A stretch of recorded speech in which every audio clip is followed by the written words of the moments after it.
kept him safe anyways. There was no way he was going to get hurt. Short of rocks falling and everybody dying, but then he would die anyways. See, I don't do rocks falling because that's too unoriginal. Instead, I just summon an Eldritch God. Like, that's any more original. More aptly, you accidentally summon an Eldritch God. Not my fault.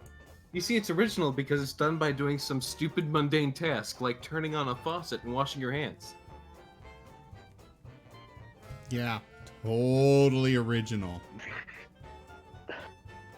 Can you tell me one other time that you've seen someone turn on a faucet to wash their hands and accidentally do a certain set of hand gestures that summons a Eldritch God? Please name for me one occasion in which you've Crypt seen TV, the water. Wait, what? Crypt TV on YouTube. Okay. Hold on. I think of the bathtub. Crypt TV YouTube. Hold on. Crypt TV. Hold on. I'm taking time, valuable time, to look this up. Which video is it? Please I'm trying to find it again. It's been so long.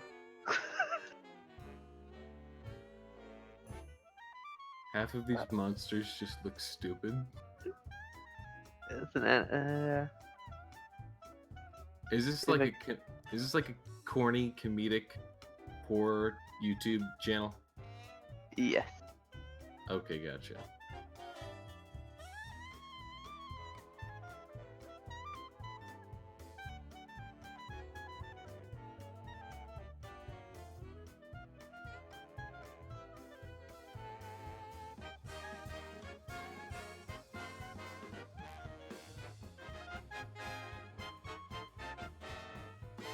They have an extended universe. Yeah. Crypt TV has an extended universe, guys. Oh, it's called Terra. Terra? Yeah. Made 1 year ago. Made one. Jesus.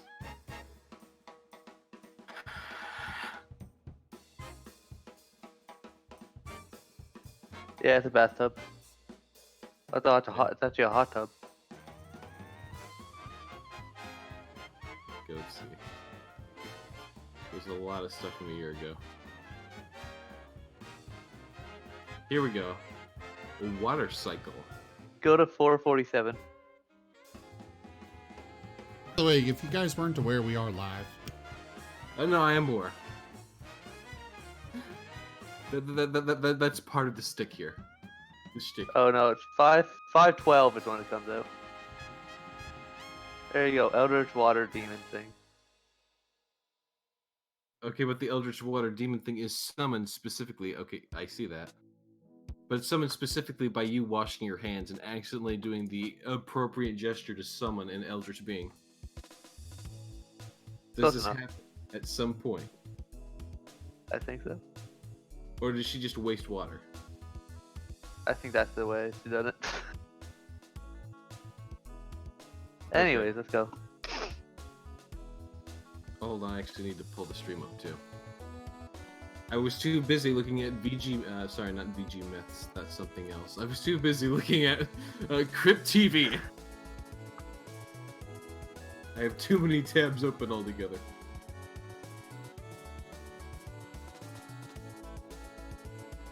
Twitch.tv/Gerard. I have it bookmarked. Raw_Zim.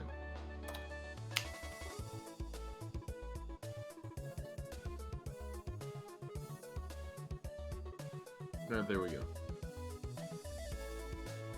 Oh, I got a commercial for Spyro the Dragon, a game I already own. Yeah, this commercial's coming out a little bit late.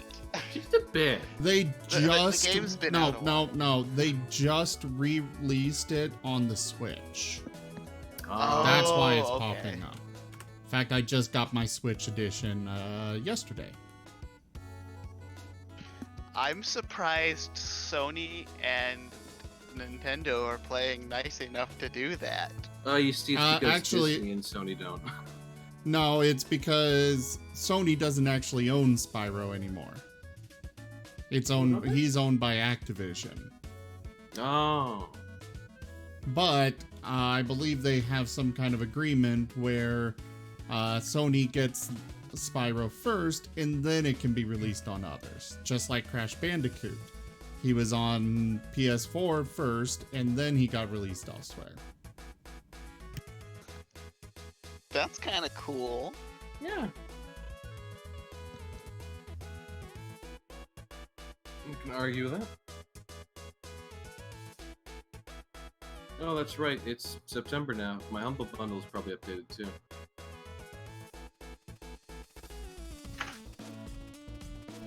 Hey, we are a Humble partner, so, you know, if you make purchases through the link, you can support the channel that way. I've already purchased my 1-year subscription, so. Well, the subscription, it's only a one-time thing anyways for new customers, but I shared the link in the chat there. Okay, let's go ahead and take a look at the current bundles that we have going. In fact, with their bundles, if you use that link, you choose how much comes to the channel. You can do all of it to us, or, you know, 50% or more, preferably. Please. Well, we do have the RPG bundle, which has Cat Quest, a game I own that I still need to play. Borderlands as the top prize, though I already own that. God damn it! Why the hell does this already exist? Why does what already exist? Let me put it this way. A new Pokemon was announced today. Awesome. Question mark? That should tell you everything. If it doesn't, it's an adult art share. Oh no. We will say nothing more about it. Just this exists, and yeah, adults only. Why? Well, no. That's not even good. No. I'm looking away now. No.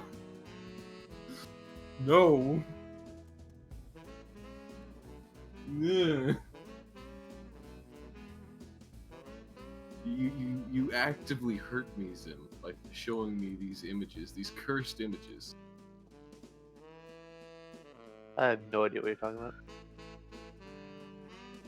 As you stated, it's an adult art share, and that's all we're going to say about it on.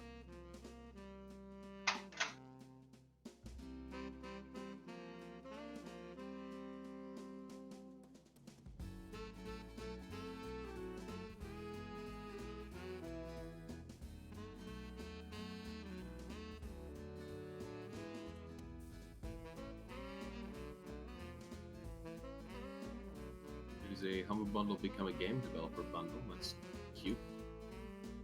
I've had about 50 of those. What's in the spooky horror bundle of 2019? Agony. Oh no, not Agony. Yep. I have Inside. I've seen Pacify. Kind of want Beholder too.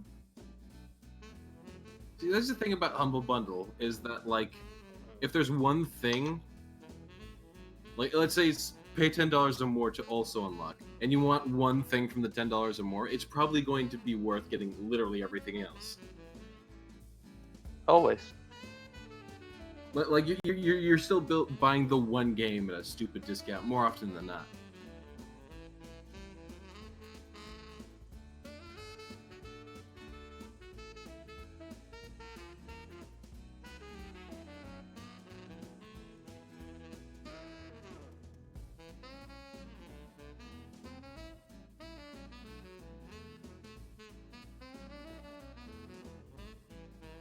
Oh, pre-order Borderlands 3 for the gold weapon skins pack.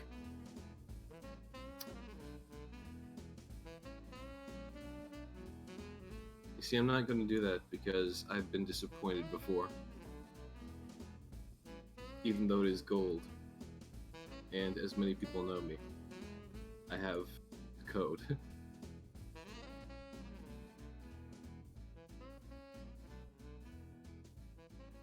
Also, I didn't notice this until just now, but the Borderlands 3 has that like guy with like the whole holy presence. I don't personally get it since it's clearly one of the raiders. But at his chest is a holy hand grenade. It's not the holy hand grenade, but it's clearly a holy hand grenade.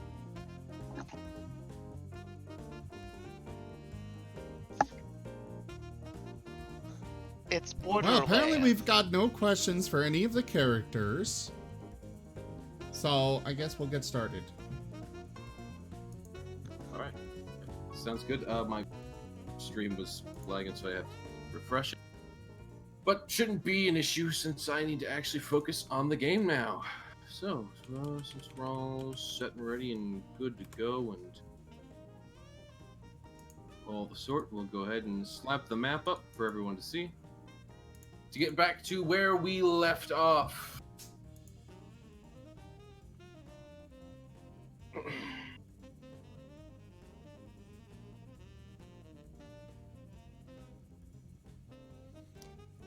Ah, that's what it is. That's what is. There, some hype. Well, that's what question mark? What am I missing? You should have heard it. No, I heard it. Oh, you were trying to figure out your own He was commands. trying to Gotcha. figure out the command. To be fair, I've got like 70 of these sounds, so remembering what I said for all of them is difficult. Hold on. Can you hit him with a... No, you can't.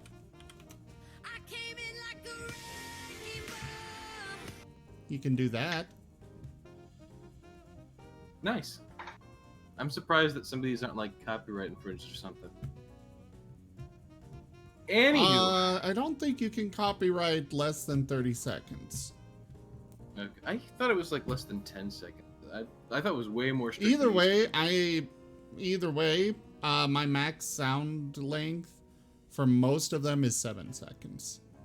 Gotcha. Though there are some that are a little longer. Yeah. Chili says it's less than 15. Chili, don't you live in California? You'd probably know best. No, he doesn't. Oh, I don't know. You know what? Even with all our power, You know. we can't do You know what? anything to change you back. I'm sorry. Okay, so Can we do. play now? Can we play now? Also, Anyways, Zim. hello everyone and welcome to the stream. I am Razim, and this is Tales of Miraleth, Dungeons and Dragons. We will turn it over now to Zale, who will serenade us with a song of what happened last time. The song's been canceled. Zim tried to put me in a jar, which I'm not happy about. No, I didn't. I mean, you did. No, I didn't. Risforn did. Same thing. Zim didn't. Risforn did. Song. Anyways, it's all on you, buddy boy.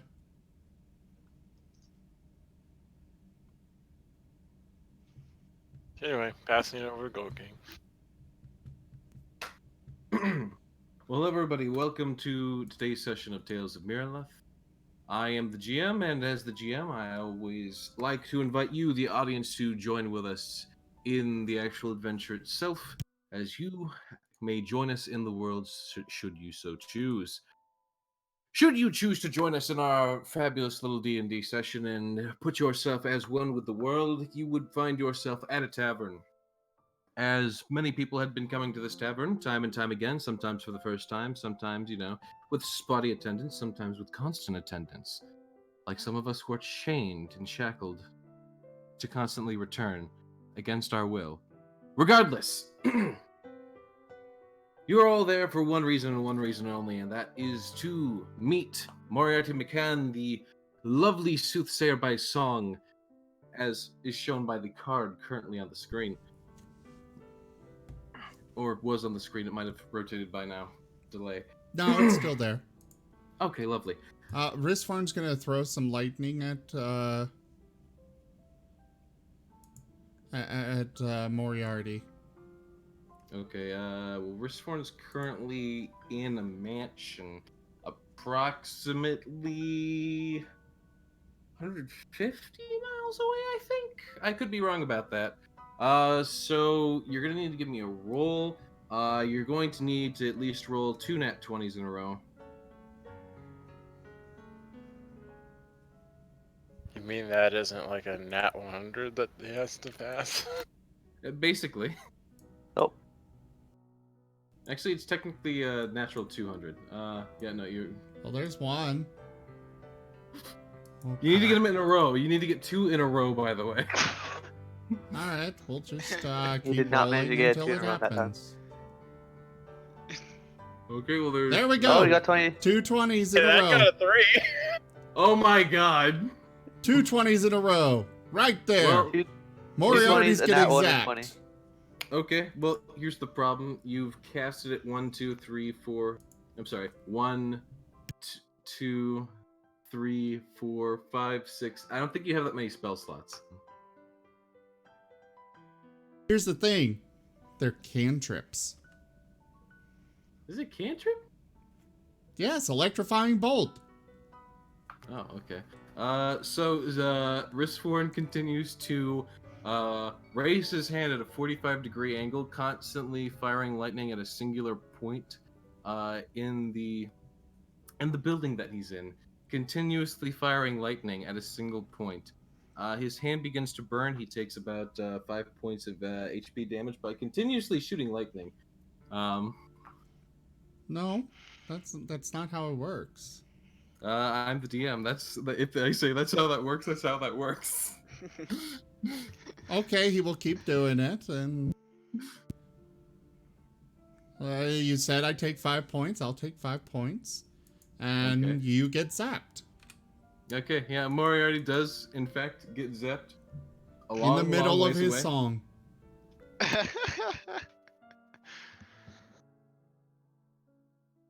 You see, you don't know when he's singing, though. In fact, he hasn't started singing yet. I haven't even introduced him yet to the audience. Yes, you did. Well, didn't properly, fully proceed with his introduction. We're still in the introduction right here, you see. In fact, we're 20 minutes into our session, and I haven't even begun to properly pull through the introduction.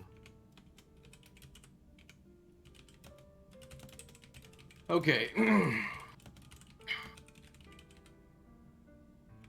By the way, just so that everyone is aware, Chili Felix and Sasha Rell, otherwise known as Zyre and Crag, will be communicating purely via text chat.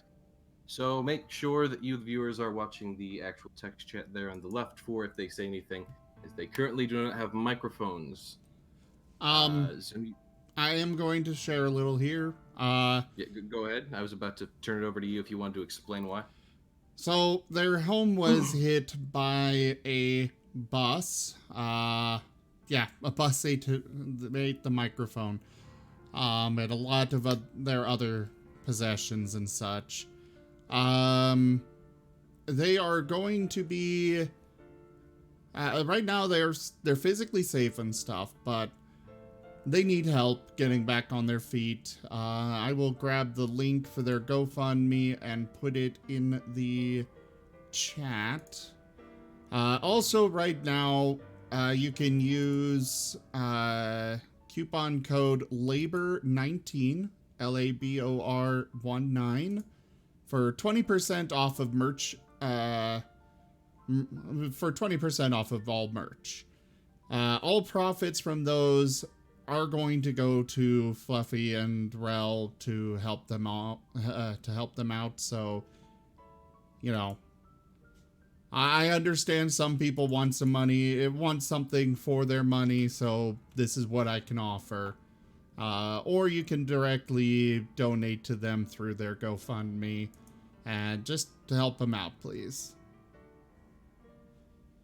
And yeah, that's what I've got to say. All right, and that Oh. link has been posted. Another thing, this month is September. It's an event that Twitch does every year. Subscriptions are half off this month. Also, bits are supposed to be receiving a 10% bonus, so do keep that in mind as well. And all of your, so with the subscriptions being half off, I only get half of your subscriptions anyway, so your full support there comes back to the channel. If we are going to be doing a drawing raffle for those that subscribe as well as cheer. You'll get a bonus. You'll get an entry if you're a subscriber, as well as one if you do a cheer. And if we reach 50 active subscribers at the end of the month, the prize pool will be increased to 5 headshot commissions. And I'm also considering other potential prizes as well. So please help out by subscribing. Now we'll turn it back over to, Zale. Excellent. Oh. Oh. Oh, I see how it is.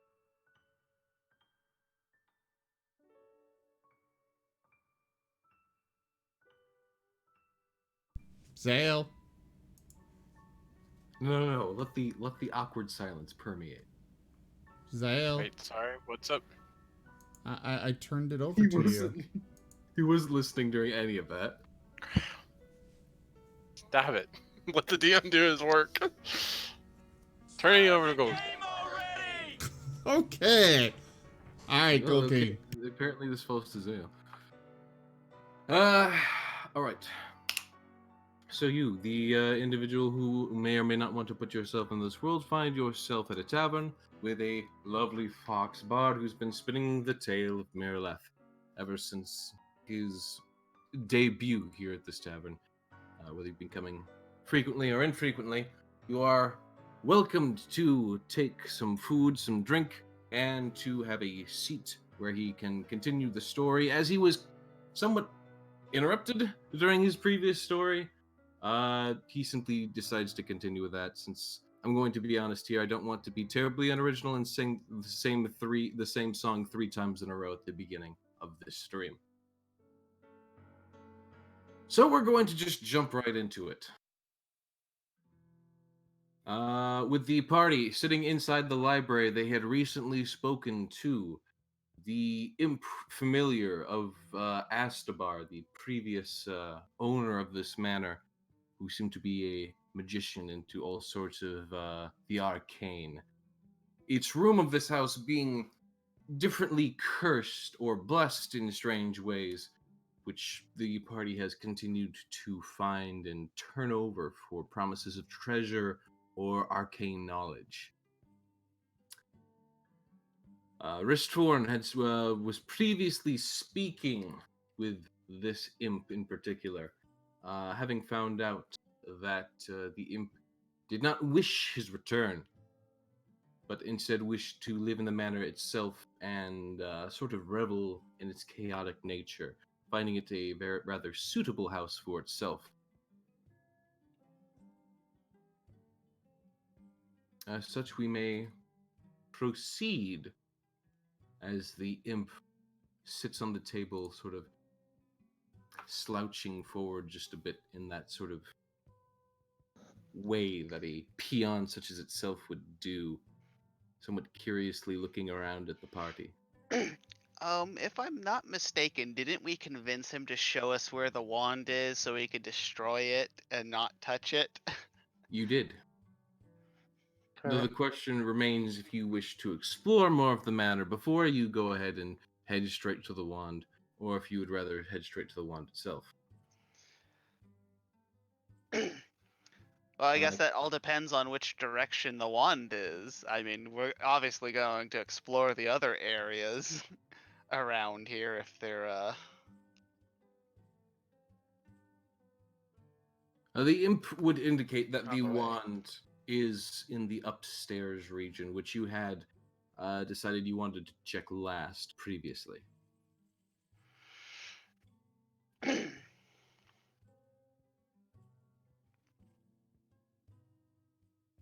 I say we explore the rest.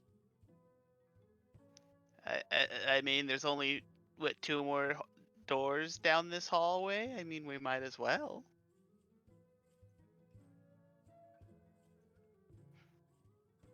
Such is the choice left to the party. I would like to explore what's here on this floor first before we advance on and potentially leave our back exposed. Let's check this one. Right, I have the feeling it's small. Bursts out the door, marching along to the side door. As everyone else proceeds to follow, the imp itself will just go invisible, but it will make sure that it still kind of like has a presence. Like you can kind of hear it moving around and skittering around you guys, but staying mainly out of the way. Occasionally whispering something or saying something, but nothing of actual importance. Zim, as you open the door, you will find... Where's my document? There's my document. Okay. You will find... 15. Don't ask me what 13 is, but you will find 13. You will find a closet. As you open the door to a closet, you see a completely empty 10-foot by 10-foot room inside. I still believe that these measurements are inaccurate. You are momentarily startled, and something seems to brush across your feet.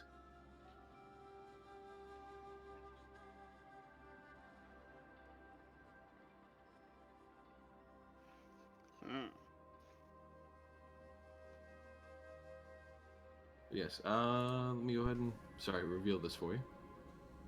Thank you. Whoop.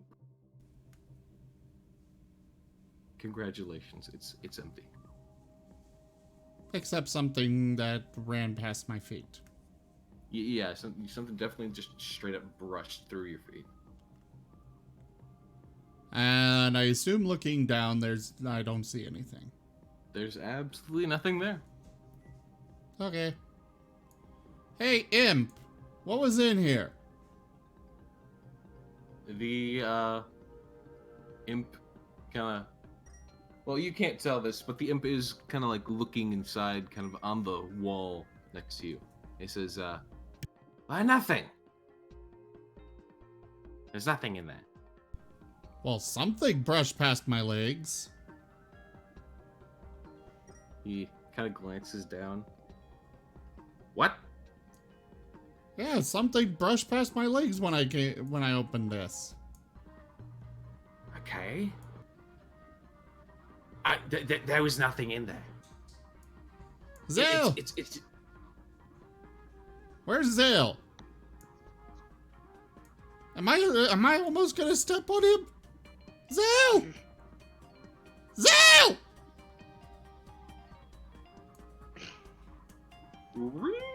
I think Zale is still safely with Zaire.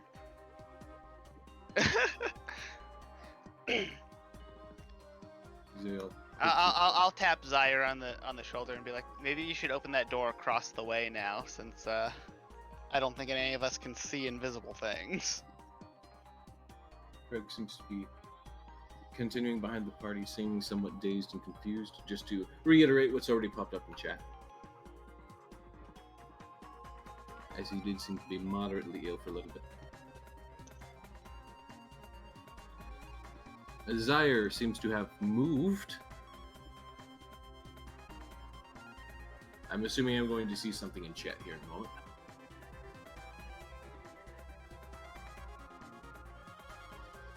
As Zaire is currently the caretaker of Zale Knight Shadow in tiny form.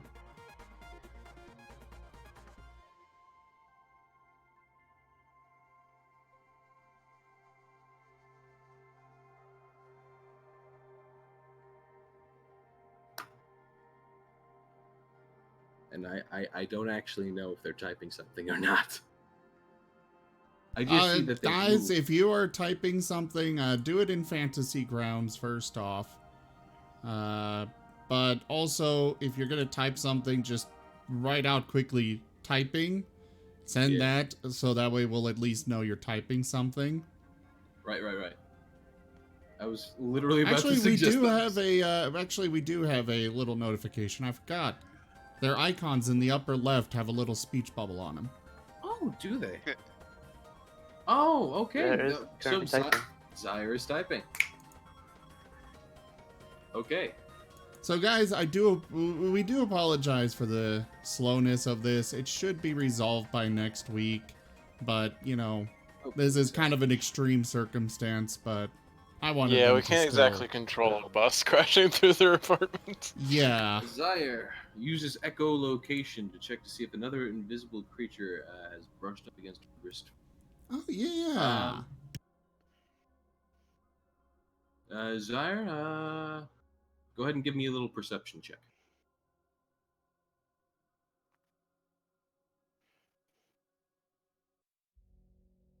Well, damn.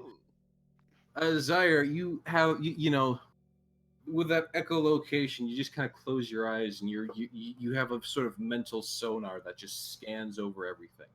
And you take note that it seems as though this hallway is empty, save for all of your companions and everything you've accounted for, and a singular rat that's skittering down the hall.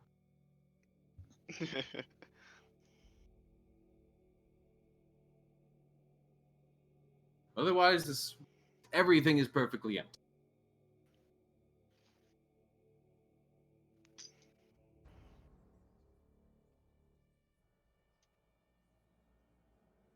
And then Zaire, of course, takes the wrist form that looks to me what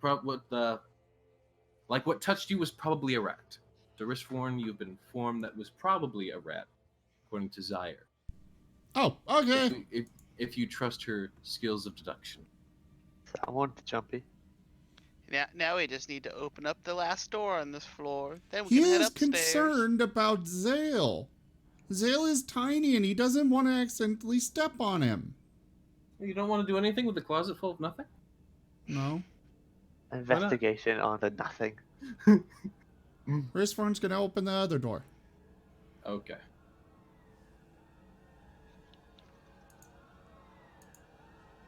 By the way, given the time frame, before you actually do that, you hear a loud sort of clattering, actually coming from not inside the closet that you previously opened, but from the other side of it. Other than that, though, assuming you don't go to investigate that, or assuming you're opening the door first, you would see in this room. As he's opening the door. By the way, Mr. Imp, any way to fix this color thing? He just kind of appears for a second, shrugs, goes back invisible. He doesn't have a clue, unfortunately. You know, this may be your home, but you really don't know anything about it, do you? Sort of. I know what places to avoid. Oh, should we be avoiding this room? As he's opening the door. Yeah.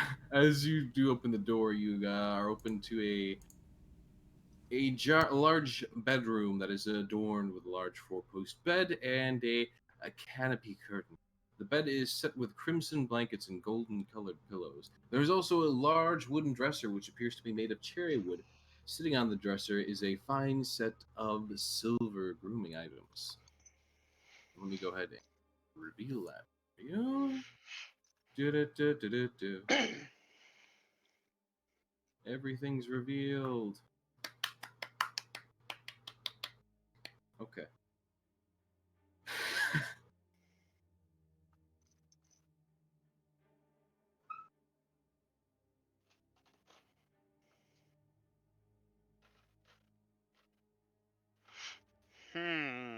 Should we check for skulls in here? This seems like a place where they might be. It certainly could be. I wonder if the imp would tell us where the skulls are or what they're for.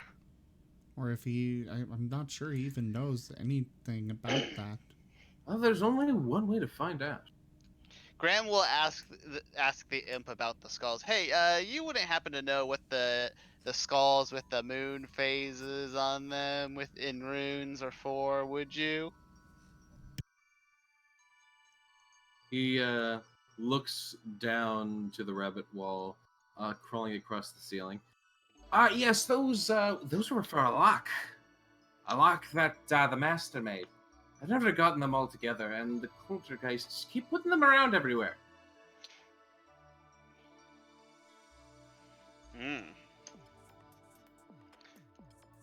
So we might want to check out that thud in that other room after we investigate this room.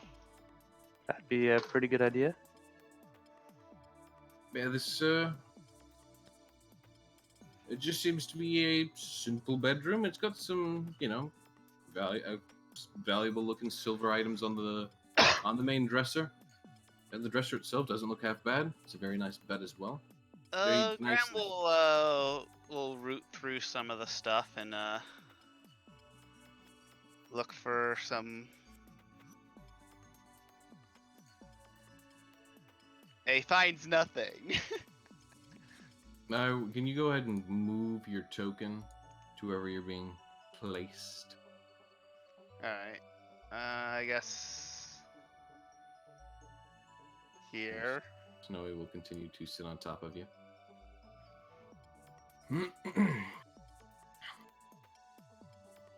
Alright, so that's a perception looking for anything of value in the room. Roll me a secondary perception.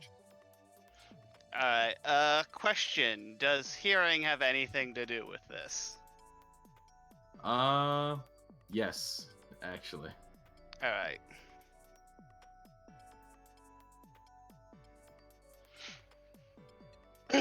Beautiful. Okay, so you feel like you can hear something whispering near the bed. City, are you entering the empty closet? Correct. Okay. While this is going on, and Cidier just casually sort of bypasses both Ristforn and Zyre. Cidier steps into that sort of empty closet. Sorry, is that not what I said? No, you always say Ristforn. You do say it a lot. Oh, I'm gone. Yeah. Cidier just kind of steps into the room and she's gone. Won't be the first time.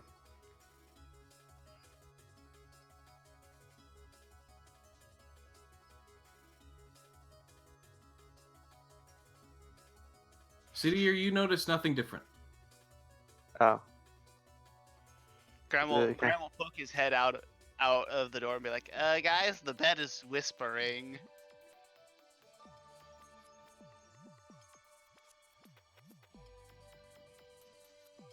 Well, go lay on the bed. You know, that doesn't seem like a wise decision. But I'll go check it out.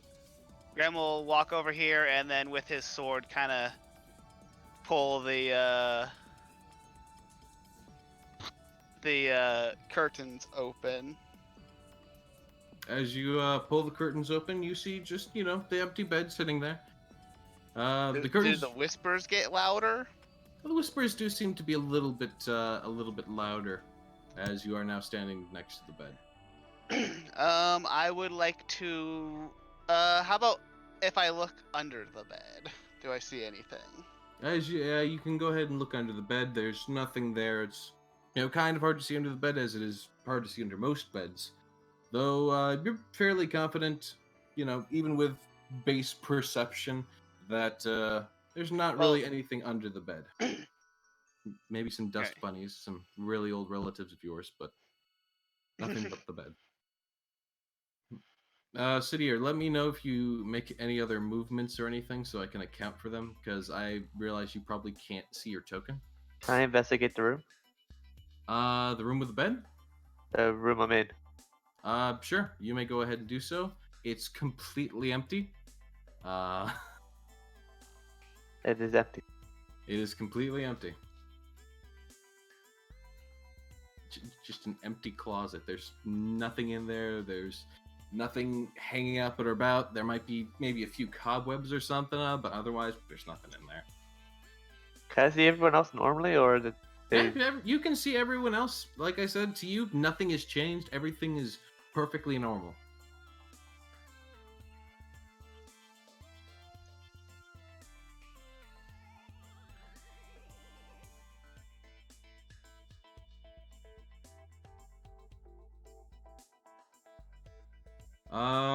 Zyre has reached her hand into the empty closet to see what happens. Zyre! You sort of reach your hand in and Rishforn, Zyre just kind of like poofs from beside you. Guys? He's gonna look into the room there. As you do so, you may find yourself bumping into something unseen. Zyre, you pull your hand back out, but nothing really happens, and Rishform kind of just casually walks into you.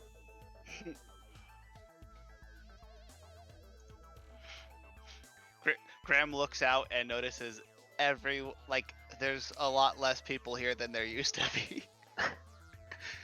I like this closet. Oh no! What happened to our friends? Oh wait! Oh no, they walked in here! I have a question.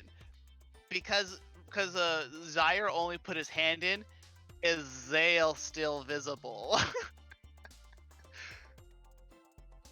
What? He's Zale saying that is- I haven't actually entered the closet. Oh, So at I only all. put their hand. Yeah, no, that is correct. You see a floating Zale. Just a tiny floating Zale. Zale! Rishforn's I gonna had to pull scrabble to get, Okay, Craig, you can't Zale. actually stand there because you're going into someone else. I know you can't see them, but you cannot stand there. Can I pull wrist Foreman? Yeah, you can.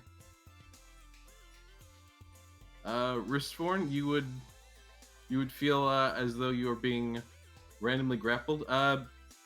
Zyre, out of nowhere, asks if you guys can hear her. Yes. But So, you Richmond, seem to be you are- invisible. You are dragged in without much room to react, as it comes as to a complete surprise. So you just kind of whoop. Oh god. Riz form is invisible. Graham laments this fact.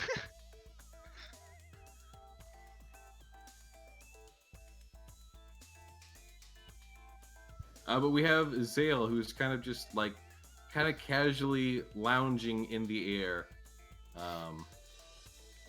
in the middle of the hallway. In Wristform the will bottom middle of the hallway. Wristform will blink, but then reach back out to try and get Zale.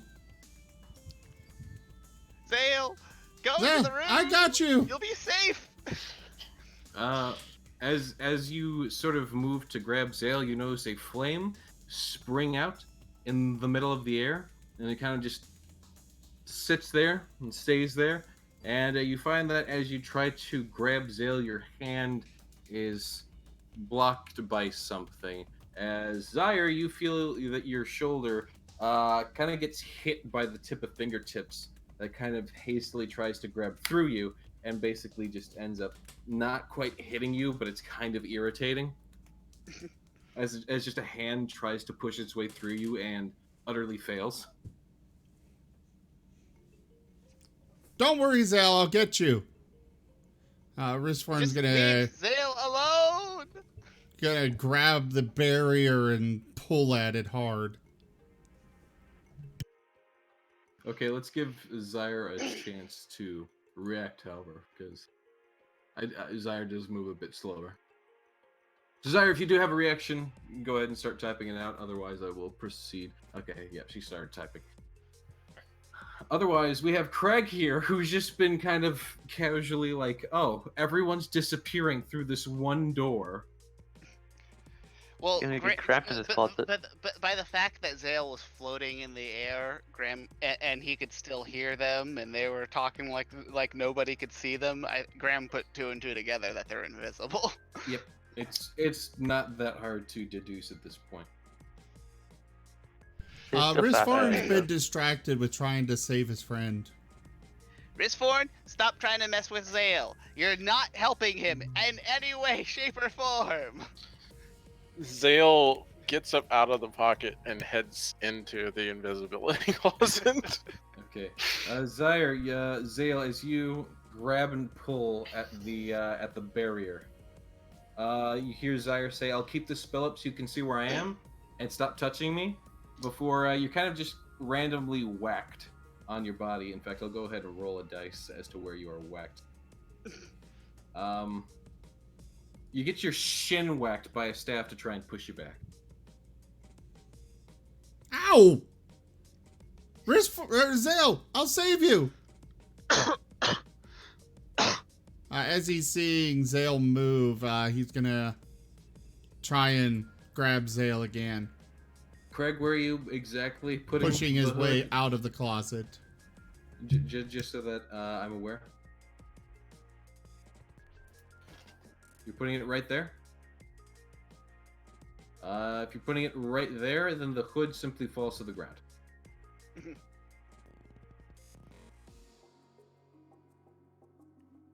But Crag sees Zyre's flame. Yeah, Craig, so... Zyre does have a flame currently going. So I'll go ahead and make Zyre visible for all intents and purposes, since she's casting a spell. She's kind of got Zale in her pocket, so her general position is right here. So I jumped out of the pocket and headed toward the invisibility closet. Oh, when did you do this? Like a little bit before the whole hood thing. Okay, gotcha. And Wristform's grabbing for him. Okay, then I'm gonna need you to make an agility check.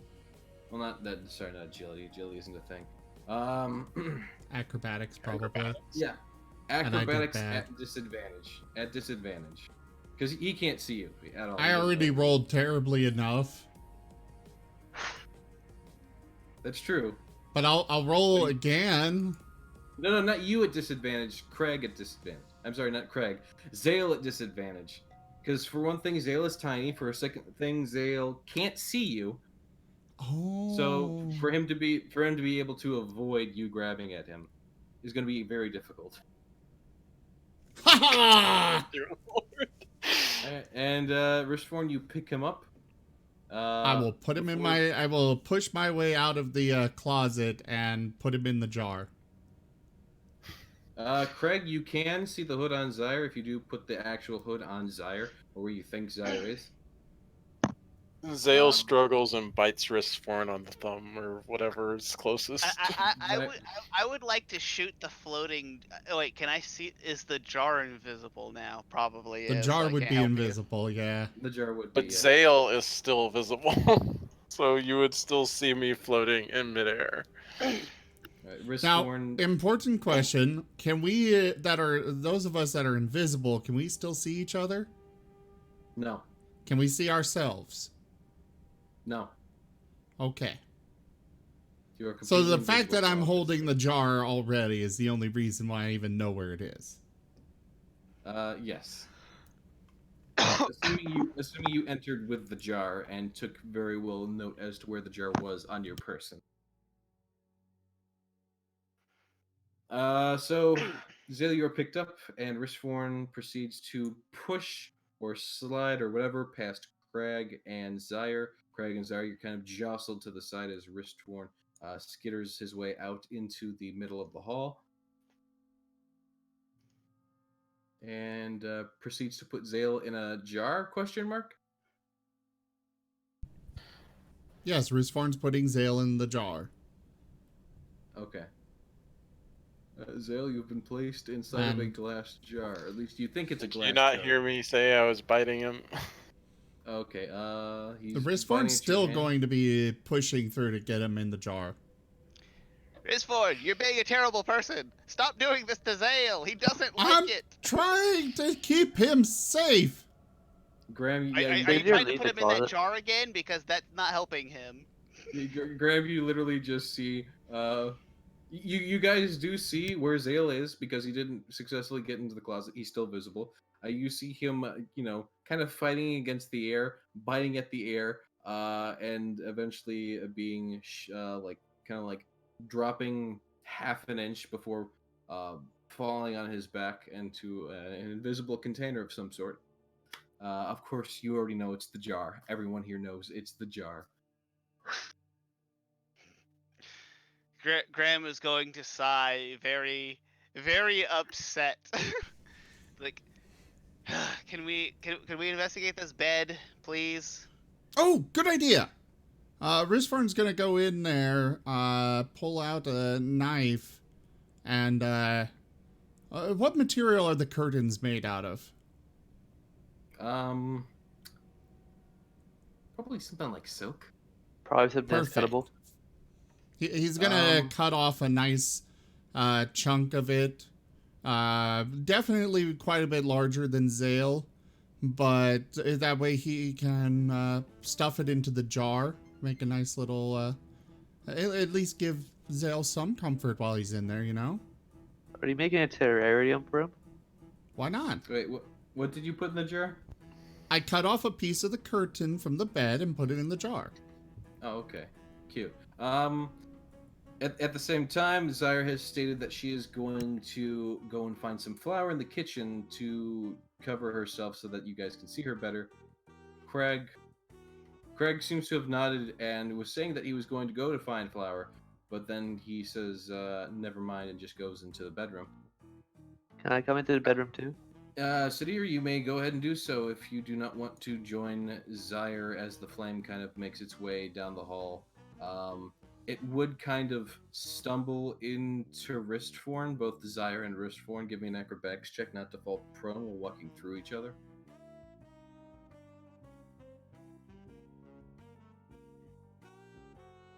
Zyre, you're able to. Actually, Zyre, you probably didn't even need to do this because you have echolocation. You knew exactly where he was. It was still a bit of a scuffle to get by him, though, so you had to kind of shimmy your way past him, and that did cause him to sort of stumble a little bit, but he kept his footing. And he's been hugging. He is hugging. Just for the record, he is hugging that jar close to him. Okay. He's not going to let any harm come to Zale. Gotcha. Unless he's the one causing it. Right. He of is course. not causing harm. I mean, Yeah. he could suffocate, but that'll come in a few minutes. Anyways, Zyre, you make your way down to the kitchen and go ahead and give me a perception check real quick. Also, he never said he put the top on the jar, so I could probably jump out at any time. I mean, it's a really large jar. I mean, I didn't specify how big the jar was. You said it was large. I believe I said it was a large jam jar. It's not super huge. It's mean- it's big for the purposes of jam, but it's not super Yeah. huge. Yes. So, with a debatably good enough skill check, if he tried really hard, As it's also moving. I mean, yeah, but he still has his grounding in there. He has a viable floor. Regardless, though, Zyre is looking around for flowers. Zyre, you do remember that you saw a flower inside not the invisible, but the pantry of darkness. Of course, in said pantry, it is nothing compared to your abilities of echolocation. So you go down there, you find the big old bag of flour, and you now have one big old bag of flour.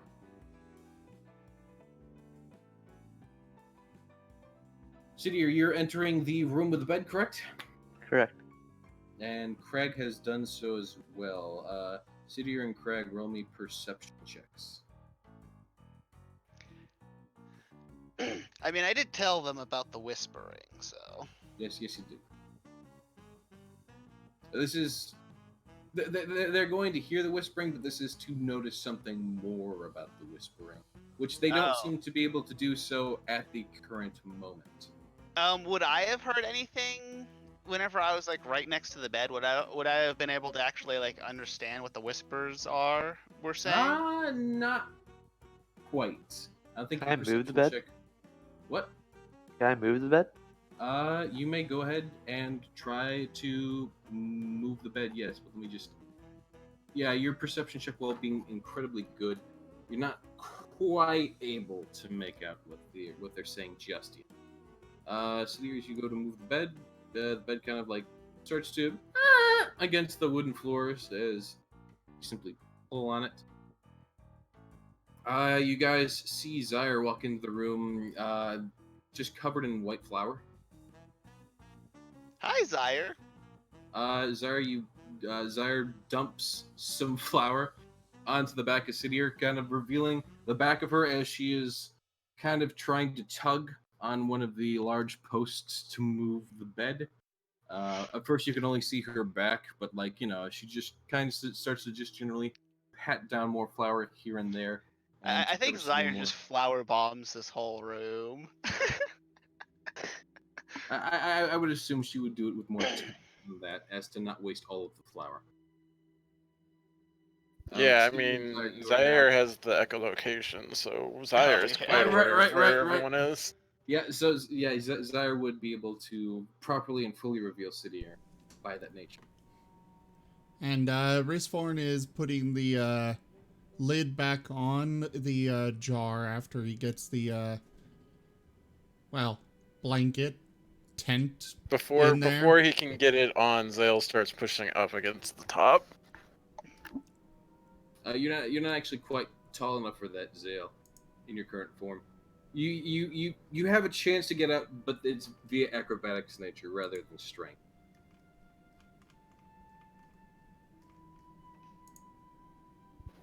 Never mind then. Okay. And Raceforn will, of course, poke some holes in the lid with his knife. Carefully, but Yeah, just... Give me more holes? Zale, you did just... I poke holes in the top? I forget. You did. Okay. I couldn't remember if I had actually done it yet, but I was planning to. Okay.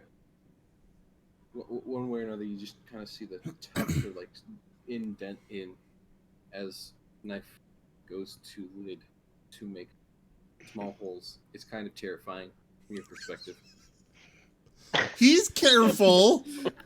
I know, but it's still terrifying just to see, metal bend backwards into a hole without actually properly seeing what it is. And just to him, to you, it's just like you go tink, tink, tink. To him, it's like it's big sheets of metal bending to him. Big knife about the same size as him. Along inside the jar, away from wherever the metal is bending.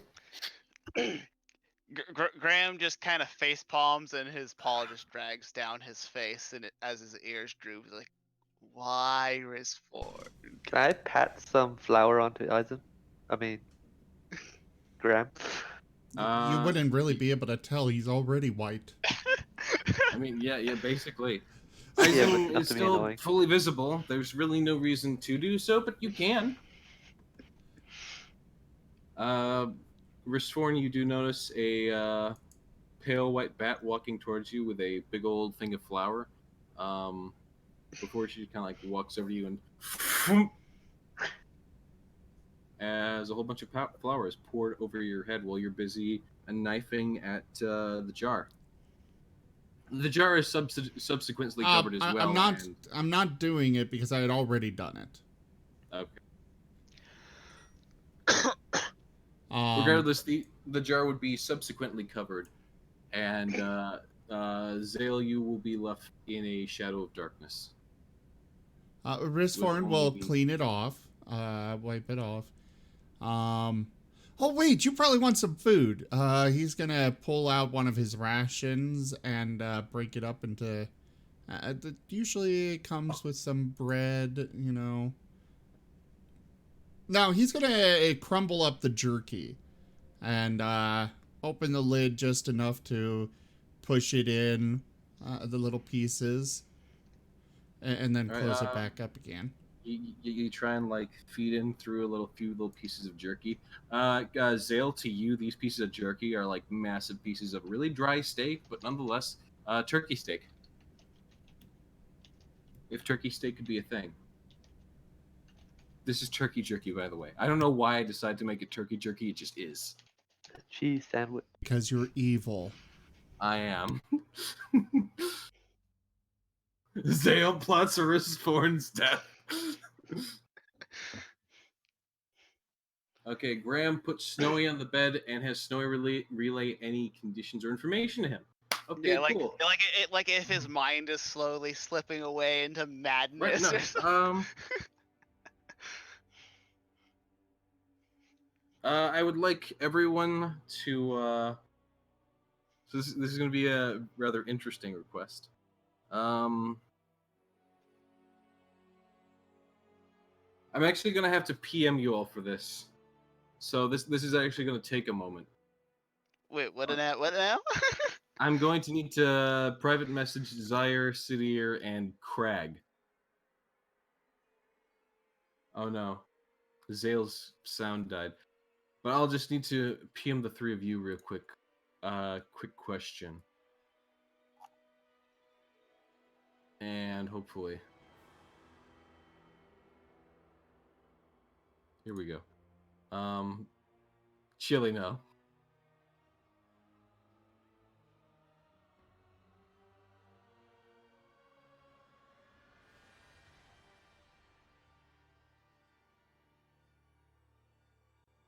I'll just copy and paste that to everyone.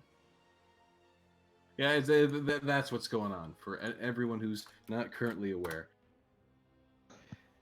Wait, so how come I wouldn't be affected by this? Because of your link with Snowy, it's hard to explain, but hopefully you'll be able to deduce what's going on.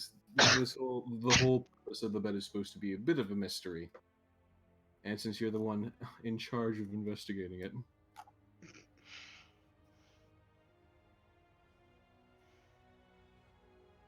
I don't have. Does Snowy feel or notice anything different? There we go. Or be able to make out the whispers? Yeah, you do. You're able to make out a few whispers and what they're saying. I would like to know what the whispers say. Yep, that's. So one of the whispers is, you hear a rather strange and handsome voice like, wonder when these guys are just gonna get out of here. You know, it's been a nice little visit. It's always nice to have company, I suppose. But come on, I've been here way too long. And then you hear another voice. It's saying, "Man, what did I eat? Yeah, I get that bad taste in my mouth. Ugh, I feel better now, but weird." You hear another voice, which is constantly like, "How the heck are we gonna get Zale away from that idiot? Why can't Risforn just let enough alone? Why can't we just focus on the mission?" Wait, are we all hearing this? No, this is just Eisen right now. So, do their voices sound familiar? Some of them do. any of the voices of the party members? It depends on what the party members think.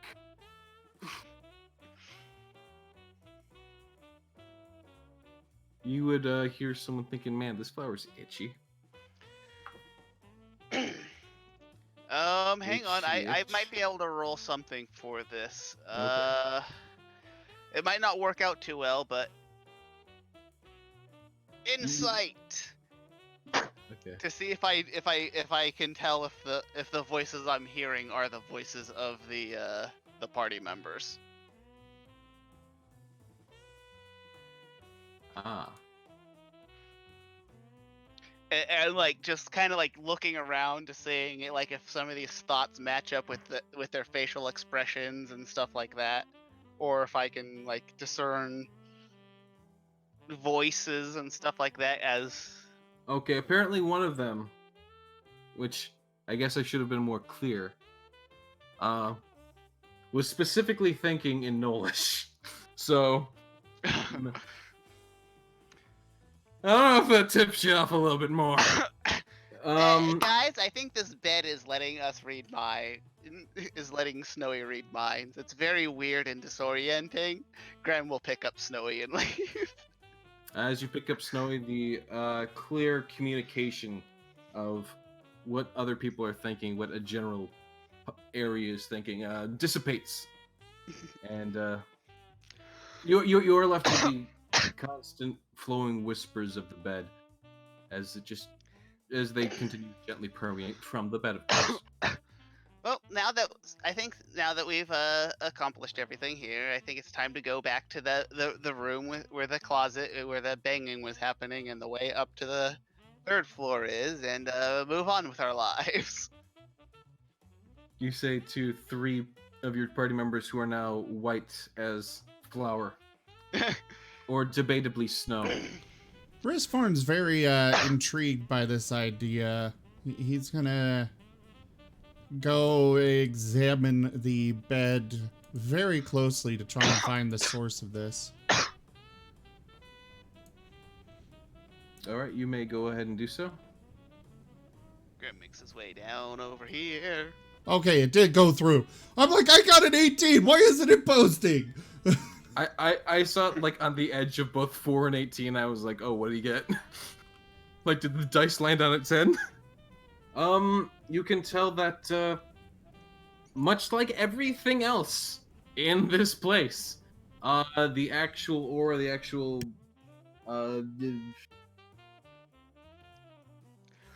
what's the word?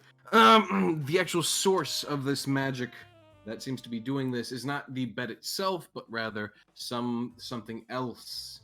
From what you understand and from what has more or less been explained to the party once or twice already, is that it's coming from the cursed wand of Astabar that has been basically driving this place into a manner of chaos. So this is a naturally enchanted bed. This is part of the Mad Manor, so to speak. Aww. He was hoping he could pull Sorry some about of this that, I'm away. Now, unfortunately, you can try to, but you believe from your own, deduction that likely won't be something that you can do. Risforn's Possibly gonna. if you were to obtain the wand, you could maybe try and duplicate something like this, though given the things that you've seen around, you find it highly doubtful, and it could be incredibly dangerous to play around with that wand to begin with. If this is Sounding more like the Wabberjack than anything. Now, who said that it wasn't? Risforn's gonna hold the jar up to his face. Hey, Zale, you want some, I can probably get some of the stuffing out of these pillows for you. Zale, you notice as he's holding you right up to his face, there's a weird sort of effect when he talks. You can see through to the back of his head.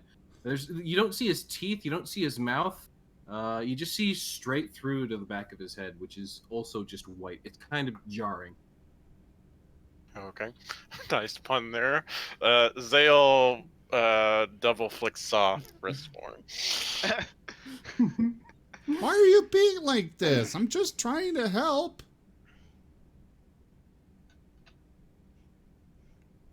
I gave you food. I gave you shelter. I even got you some silk blanket. If you were really helpful, you'd have figured out a way to break this damn curse whenever we had the magical imp that might know something about it. Oh, that's actually a good idea. Imp! Imp! The imp would be with the rest of the party who's investigating the door. And Imp! I'll go ahead and... Imp! Imp! Imp! Where are you? You guys just hear down the hallway Ristforn shouting out for the imp. Not even calling him by his proper name. How rude. Not that he gave you his proper name. Yeah, he didn't, so that's kind of, you know. Okay. Which way is the wind blowing out here again? I believe...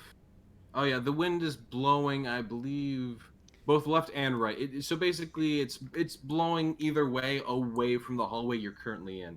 So walking down the hallway is a lot easier. In fact, you're kind of more shoved down the hallway. Well, then he will go... well, actually, I will roll. Okay, he goes this way down the hall. To the individuals who are back at the main closet, you notice that there seems to be more gems that have appeared there. Consider you collect them? You may. There are 25 gems in total. Wow. Okay. Weird. Anything significant about them? Nope, they're just like the other gems you collected from here, the other 30 gems you collected from here. Okay. There just seems to be more of them now. Oh. Which is, that's cool. That's neat. That's a lot of gems. Yeah. It's I wouldn't mind getting some of those. Zyre still doesn't trust the gems. Does anyone have anything to generally... does anyone have survival as a proficiency, actually? That's a skill, right? Yeah. Yes. Does anyone have that as a proficiency? Okay. I do. Yeah, anyone with that as a proficiency, you can go ahead and roll it. I know nothing. Man! 2 4s and an 8. Okay, well, it was a very simple check, so nonetheless, Crag is able to figure it out. That given how the general light outside and shadows have gently adjusted, it seems to have been almost about an hour later since you first checked this closet.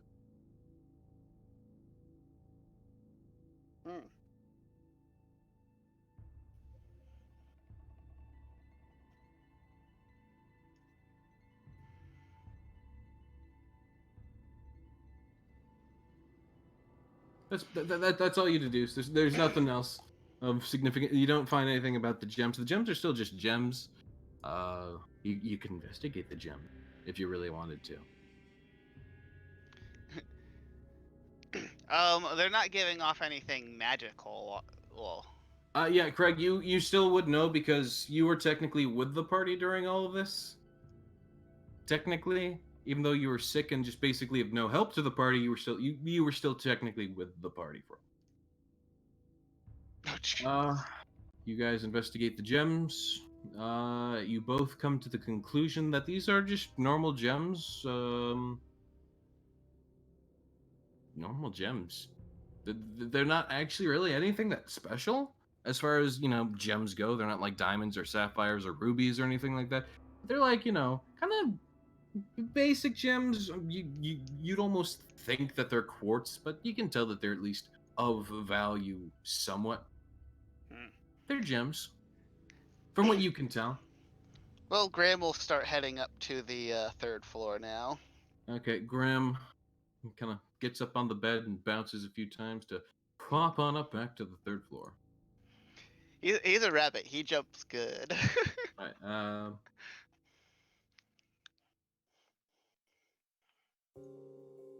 Of course. So let me reshare the good old. Oh yeah, Zim is... He's coming down the hallway. Screaming for that imp. As he's approaching the party, the imp kind of just appears on the wall next to Zim, just outside the door. Well, the door is open currently. Wait, And just Zim's here? I'm sorry, Risforn.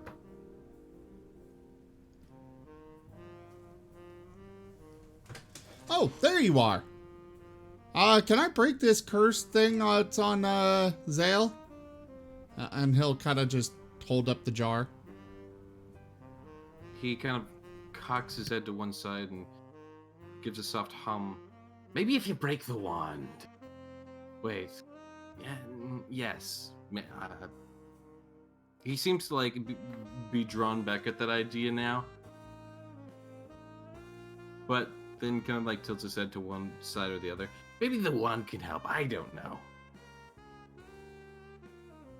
But you don't want us to touch the wand, you just want us to break it. Yes.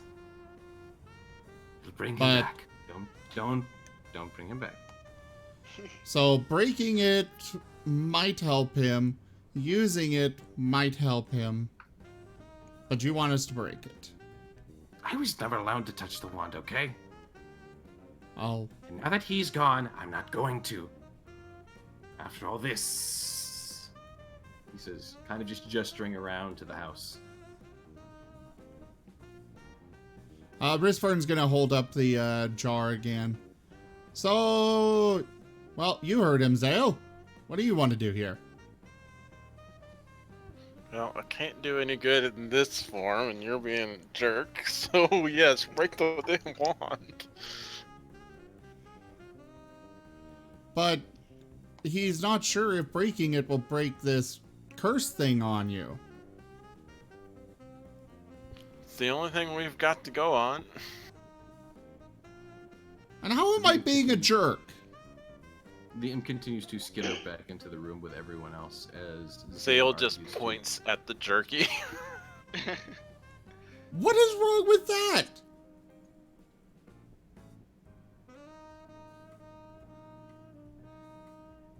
What's wrong with that is you're treating me like your little pet after I'm basically at the point of murdering you the second I get the chance. I don't know what the status of your food is. Zale, go ahead and roll me willpower to not take a bite of the jerky, as it is more jerky than you've ever seen in your entire life. That would be a wisdom. Is that a wisdom? Oh, right, wisdom, sorry. Probably wisdom save. Yes. You managed to not eat the jerky as you proceed through this argument. Unless you want to eat the jerky while proceeding through this argument. No, Zale has not resorted to eating the jerky yet. Although I wish you hadn't mentioned anything, because I had planned.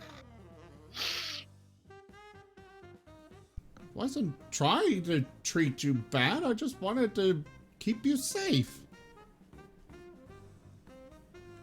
Like you Zale said, just you're rolls kind of his useless eyes at in this this. form. You can't really do much. We step on you and you're gone. One step for us is like a mile for you. Is everyone else going upstairs, by the way? Crag, Zyre, and Sidier, what are you doing? Let's go up to the attic. Okay. Risforn's kind of staying in the hall arguing with Zale.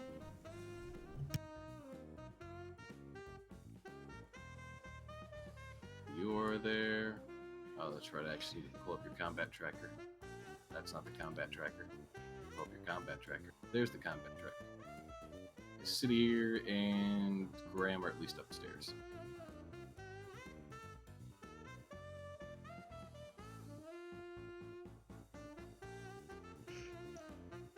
Snowy, get back to your normal size. Oh, I didn't share this with everyone yet. Let me go ahead and share this with everyone. We have floor attic now, otherwise known as floor 3.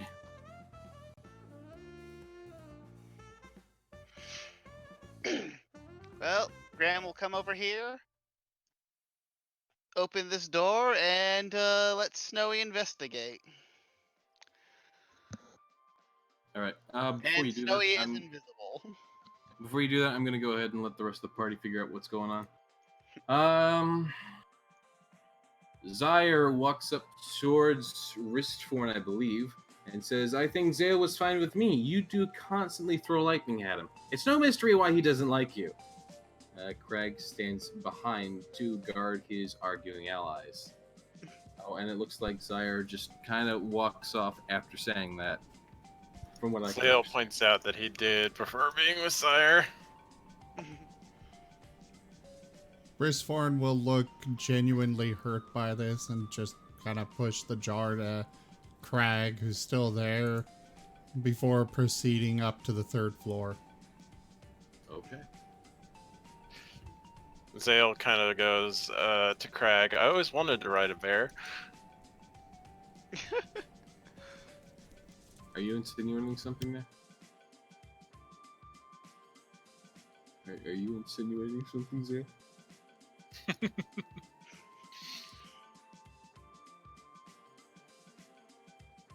Anywho, put Craig up there. We'll put Wristforn up there, and Zyre will up as well. As a lot of you do kind of make your way up, you notice that the bard, who was from the 1st floor, is now kind of just standing there with you guys, as he kind of looks over the dead body that is in the room. You guys can't help but notice an uncanny resemblance.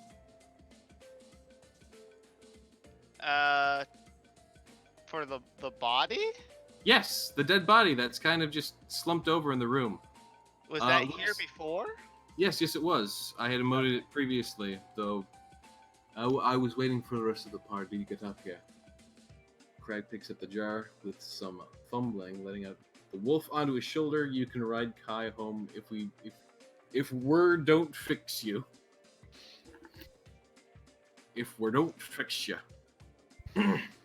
Why does the body look familiar? Is it the crow man? Like I said, it bears an uncanny resemblance to the crow man. And the crow person's with us, right? Yeah, no, he was on the 1st floor. He's now just there, standing next to the body, kind of crouching over it. He looks a bit taken Graham back. looks at him and he's like, do you care to explain? So did we just see him just like pop into existence next to his body? He kind of just seemed to enter the room when you guys weren't really looking. As far as, you didn't exactly have full field of view, but then just like, oh, hey, he's here now. What? But he just takes a moment of sort of weird confusion as he looks at the body.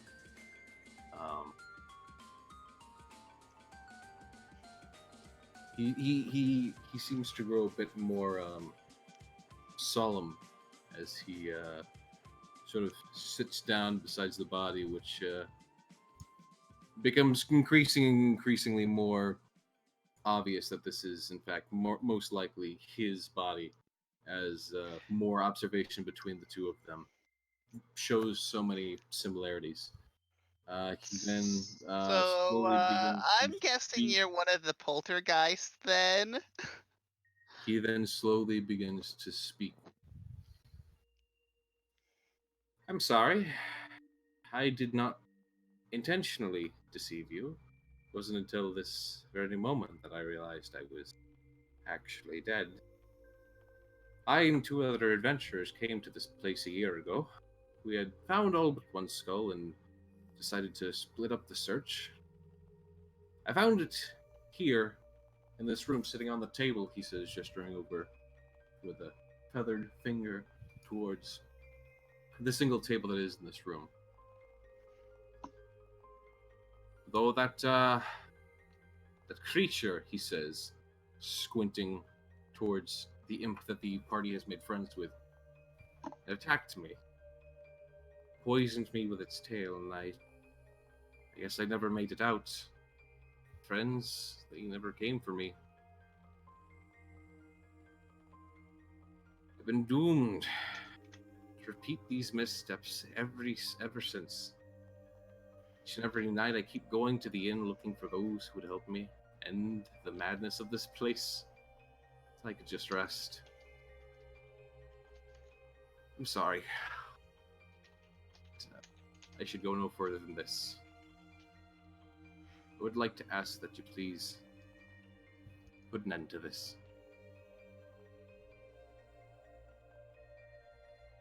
He kind of just moves to the body, placing a hand on one of its shoulders to turn it over, and there in its the dead clutches of this old withered body is one of the skulls that you are looking for, with the waning crescent carved into its forehead. All right, so then who has them? Because I think I don't know how many we have left to still find. I think it's like 1 or 2, maybe. Well, I think Ristforn was collecting them.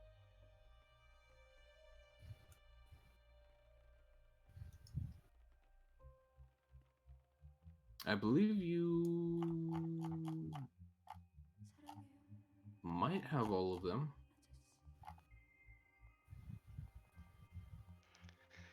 Because I think there was 5. I think there was like 5 or 6 missing. So. Let me just double check for you.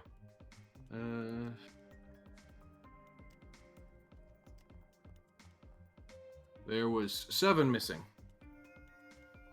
Go. I don't think we have 7. Yeah, I know we don't have 7.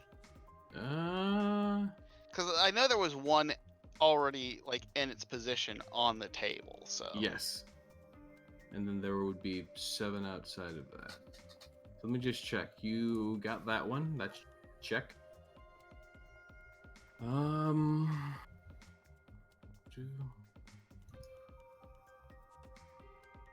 That one's already there. So I won't count that one. Oh. We've got the one that you got from the chess. The game of chess. There's the one that you got from the black pantry that used echolocation to find.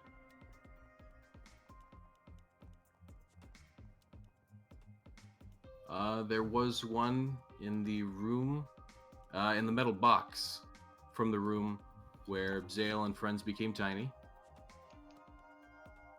That's 4. You were able to find one in the drawer of the library. That's 5.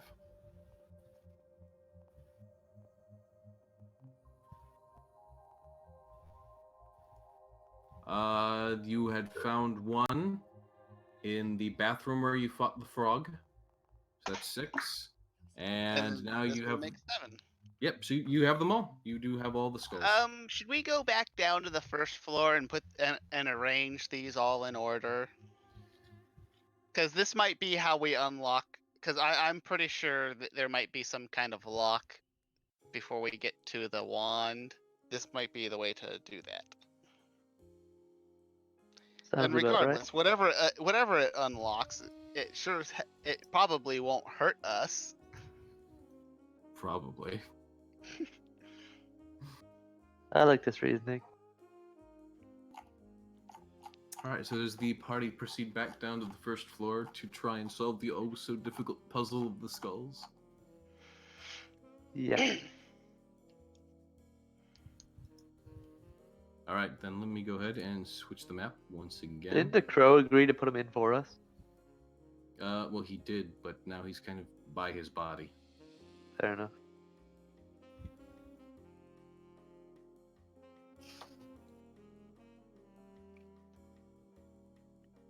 So, you proceed back downstairs.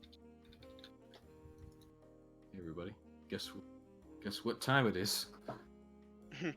It's hard puzzle time. Adventure time! Don't make me sing it. So was there really nothing else there in the 3rd floor? Oh, there definitely was. You guys are just deciding to go back down and to unlock whatever these skulls unlocked before proceeding. No, not Risforn. He's going. Oh, Rishforn is breaking off from the party. Well, I'll go ahead and put these guys down real quick. Kai, no, you get back. So, if I remember Dig corner. correctly, the door opposite of the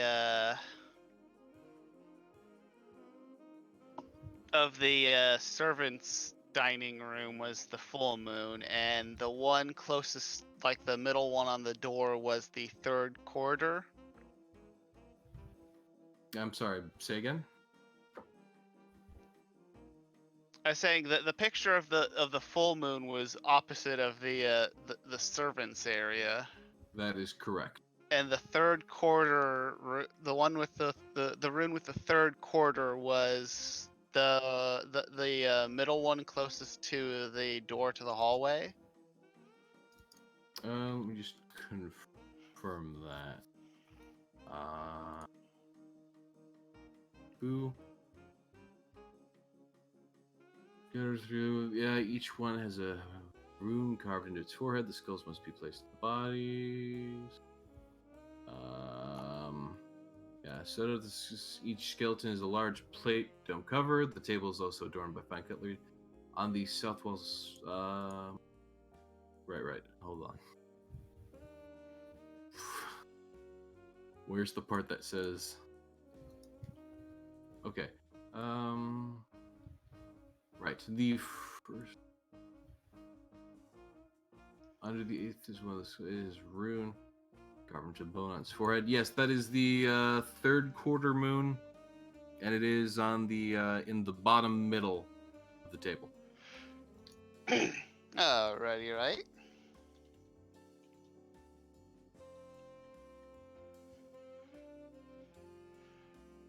So Graham will put the full moon one next to the on the on the end where the painting is. The new moon on the opposite side. All right. And then Whoop. Sorry. and then let's see. And then in the top left, he will put the waxing gibbous. The top right, the waxing crescent. Bottom right, the waning crescent. And then bottom left, the waning gibbous.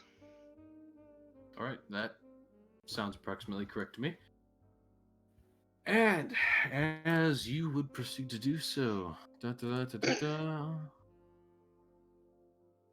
we get some success music there?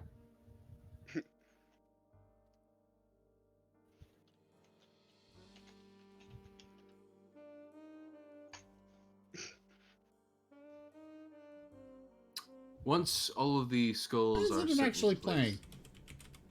Sounds like smooth jazz. That works. There we go. Perfect.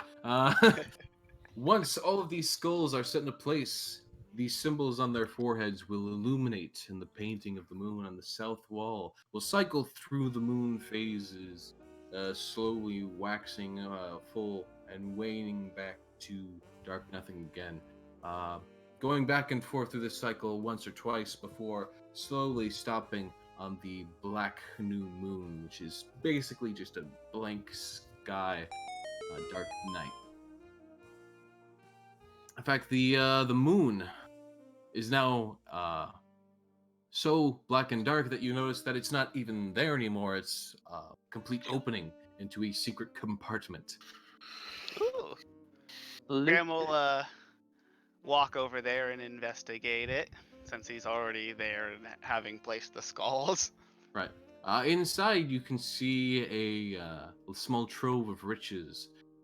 You find 500 silver pieces, 250 gold pieces, a silver key, a potion of healing, and 3 scrolls. Oh. Four scrolls, I'm sorry, 4 scrolls.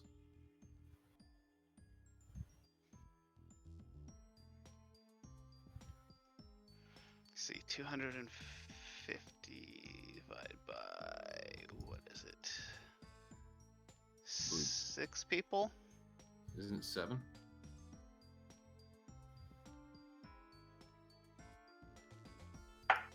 Hold on. No, Yeah, it's it's 6 people. It's 6. You're right. I'm sorry. I don't know why I was counting something like Snowy. You could split with the imp, make it 7, make it real hard on yourself.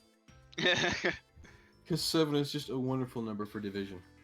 Well, as you're working out the mathematics of that and, working out money with Zaire, Craig, and Sidier, assuming none of you, try to get greedy. Wristforn, you have proceeded into the next area on the upper attic area. As such, you would see more than what is currently shown on the map, because for some odd reason, this entire map's great except for the top floor, which just has nothing in it for some reason. As you proceed into the main attic, you see a large, cluttered room that runs almost the entire length of the building. Almost the entire length. It is filled with all manner of strange objects of both occult and mundane nature. In the immediate vicinity, you spot a bird cage, a stuffed 2-head cat, a pile of fortune-telling bones, a hunk of black ore inlaid with red veins, antique holy symbols from several long-dead religions scattered amidst the place, and what looks to be a mummified hand just kind of casually sitting around. On the far side of the room, you see a wooden door inlaid with a metallic silver moon and a keyhole in the center.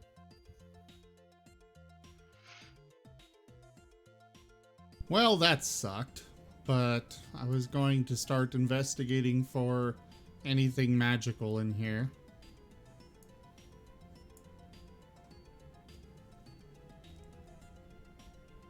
Right, how much silver did we get?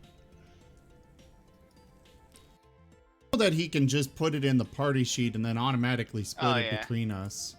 Oh yeah, yeah, do that. Just do that. And Graham will take the scrolls for now. Okay, you are looking for anything magical in here? You find nothing magical. Most of the trinkets up here are just simply old knickknacks of yonder that have many, either pagan or various quote-unquote magical properties about them, but none of them are truly magic. It's essentially the equivalent of what's the word? Essential oils. The magical equivalent of essential oils and supplements. Many of them, to the untrained individual, you could tell, would not be magical at all. Well, I mean, they aren't magical in any sense, but it could definitely deceive someone from an old fake merchant into thinking that some of these items are magic. But from what you can tell, there's not. Graham makes his way back up to this floor. Though as you do proceed inside,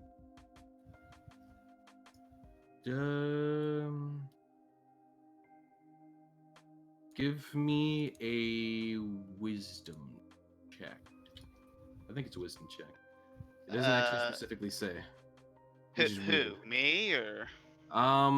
Wristforn at the moment.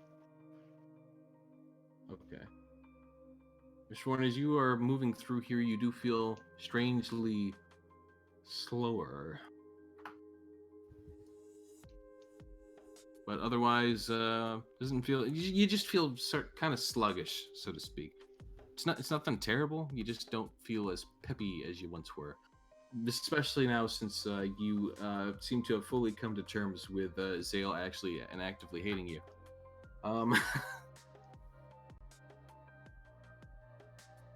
So Graham makes his way back up. Into the little pothole you go.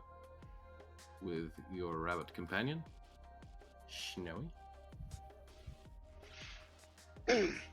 Craig. Graham will,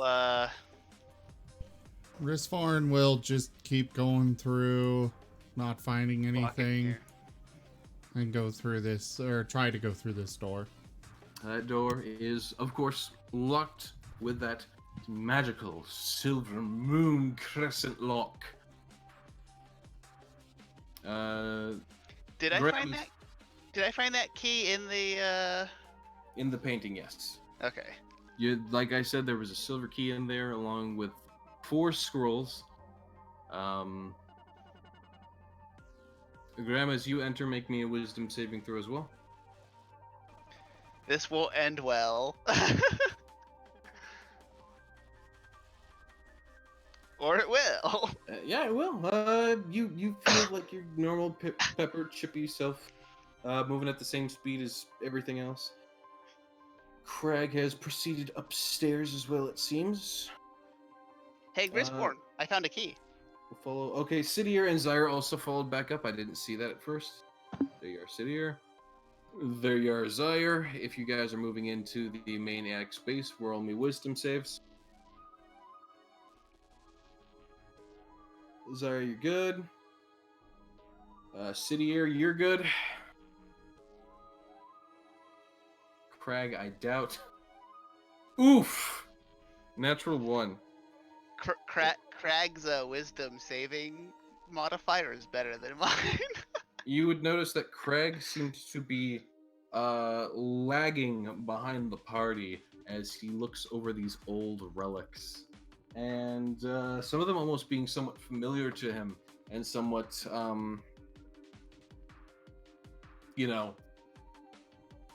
more familiar to him.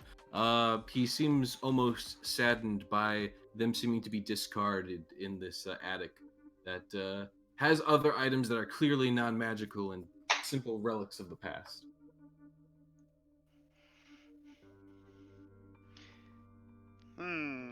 Yeah, I suppose Zale can roll too. Go ahead and roll me a wisdom check, Zale. Zale's pretty stupid with these things. He just automatically fails. He's not very worldly. What's your wisdom modifier? You have a wisdom of 10. You have a solid wisdom of 10. You go ahead and roll for me. All right. Brett lost connection for a minute. Is it just straight wisdom? Yeah, just wisdom save throw. In case that changes anything. Yeah, no, you, like Craig, seem to be somewhat woefully disappointed that some of these old knickknacks are mainly just superstitious items and not actually magical things from days of yore that you thought once had some sort of greatness to them.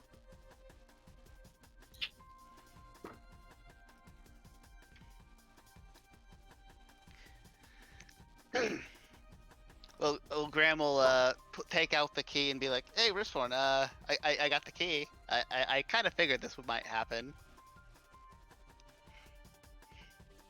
Rishforn sits at the door, somewhat bummed out.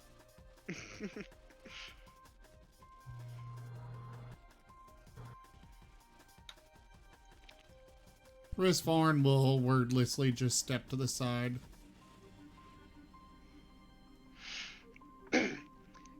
Graham will try to comfort Risford and be like, just stop trying to throw lightning at Zale for no reason, and he won't and he'll like you a lot more. He doesn't reply. Graham is perceiving something. What is Graham trying to perceive? Oh no, I meant to roll Charisma? persuasion. Right, okay. Well, there's a persuasion roll if Rishforn even cares. Graham is not very persuading. Yeah, that's already clear enough. So you go to open the door. Oof. Silver key slides ever so perfectly into the lock, designed specifically for it, of course. Turn the key, and large click indicates that the door has come on. Make your way inside. As you do so, boop and boo. Oh hey, Secret. Graham will also kind of look at Crag and Zale and be like, Zale, if you want to kind of if you want to stay with Snowy while we go in there, because assuming that there might be fighting, and you being tiny. Zale kind of thinks it over and nods. what are you guys doing? I'm staying with Snowy outside the room. Oh, okay, gotcha. Just so he doesn't get caught by any AoEs potentially from if we decide to try to. All right, that's perfectly reasonable. As you open the door, you find yourself in the study of Astabar. There are several tables covered in vials and bottles and various components and materials. A large bookshelf holds several dozen volumes of magical lore. On the table in the middle of the room, there's a multicolored wand shaped to resemble a unicorn's horn. It is sitting on what looks to be a magical circle drawer on a tabletop. I'm sorry, a magic circle drawn on a tabletop. Ugh. You also notice a black oak chest directly to the right of the door as you enter. And that's all you seem to perceive of this place. For the intents and purposes of the map, like I said, the rest of this map is done great, but this floor in particular, for some reason, just has, Lack of things. literally nothing. Well, Graham will come in and be like, "Okay, Imp, where is the wand in that black chest?" Do a bit of drawing on a map. Yeah, the ones in the black chest are not the one that's sitting on the table that's shaped like a unicorn horn. Oh, That's never the magic mind. circle that I just spent a good minute describing. I'll go ahead and, for intents and purposes of the map, I'll actually put the I'll put the words "the imp" directly in front of where the desk would be. So the imp would be like the imp would be where you would stand to access the desk, so to speak. And then just imagine like the 3 blocks underneath him is the desk. Let me just get his token. All right. Here we go. Whoop. There he is. So the 3 blocks directly beneath him are the desk. He is directly in front of the wall. So now, how do we destroy this thing? I'm just simply sitting there in a circle, some sort of runic circle there on the desk. Currently, Yes, but we were told very clearly not to touch it, or else we revive the wizard dude. We got the giant fireball. Very true. A wrist forward. Of course, the imp, as stated before, also is not sure if this wand will be able to assist you and able to undo all of these curses that have been placed upon you, from your multicolored natures to your now continued invisibility that kind of seeps through the flower that has been slowly kind of falling off of yourselves in soft little scrapes and general normal sweat. Risthorn will pull out his wand of magic missiles and just shoot it at the wand. Oh, wand versus wand battle. All right. Let me see if that thing. So as you let's see.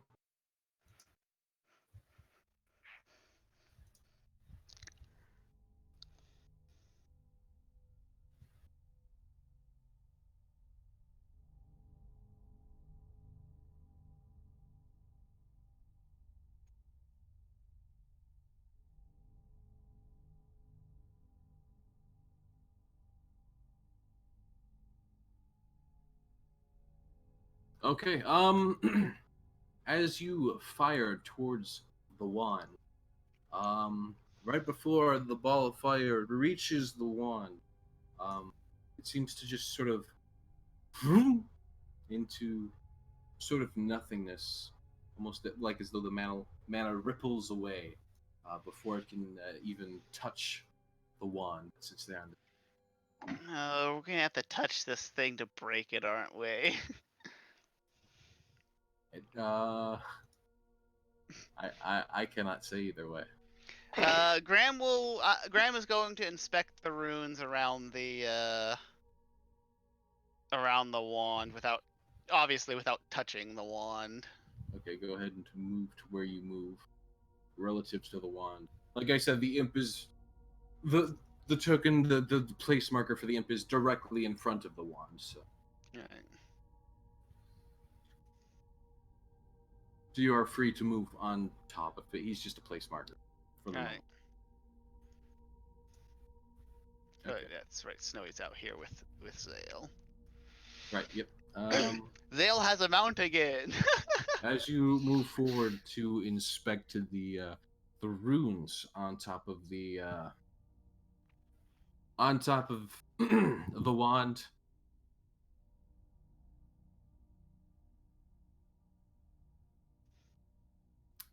you happen to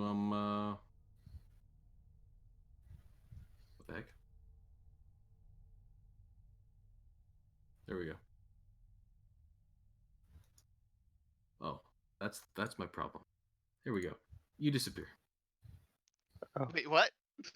You disappear. Just from reading? I didn't like touch them or anything. No, I'm just like, you didn't even get to have a proper look at it. You walked towards it. You were leaning down to look at it, and before you even got close enough to touch it, whoop, you're gone. I would like to look around and see where I'm at. Certainly.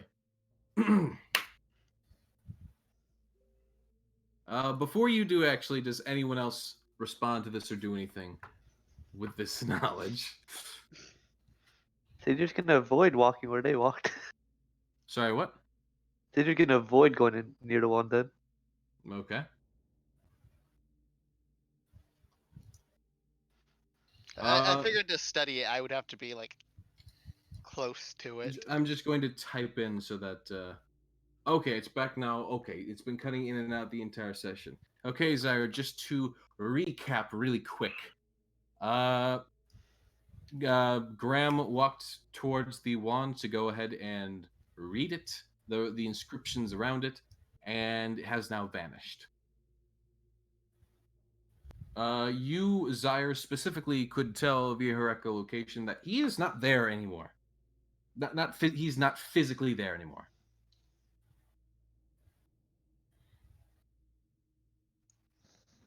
Oh.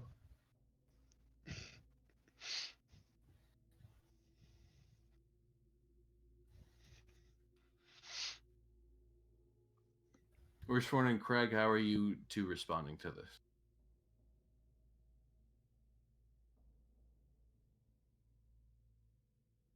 All right, City Air and Ristforn and Craig, you are all informed that Graham is not even. He's just gone. He is gone.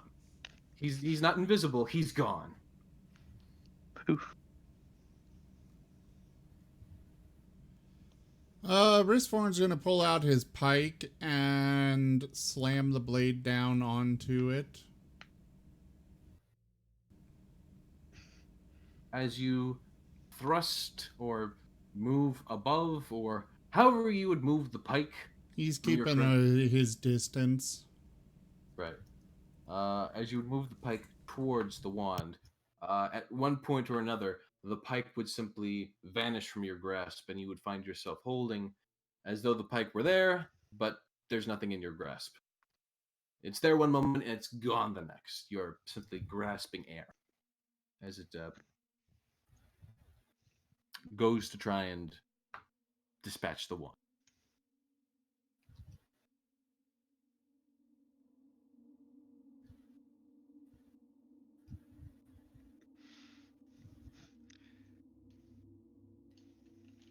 Should we use the sphere?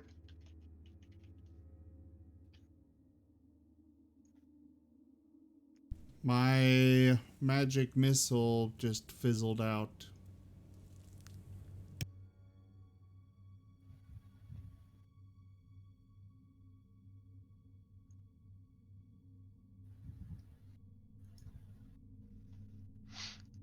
If we destroy the entire room.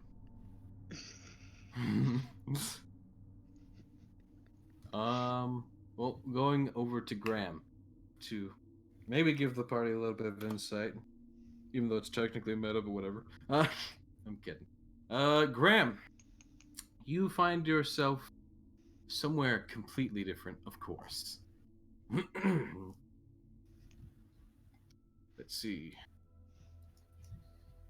You look around and you find yourself not currently, as far as you can tell, even in this manner of reality.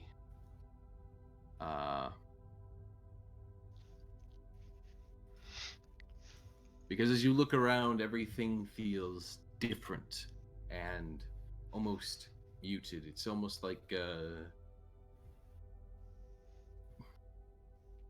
it's as though you're in the same place, but it does not feel like the same place at all. Like this place is on a different, So Bizarro world.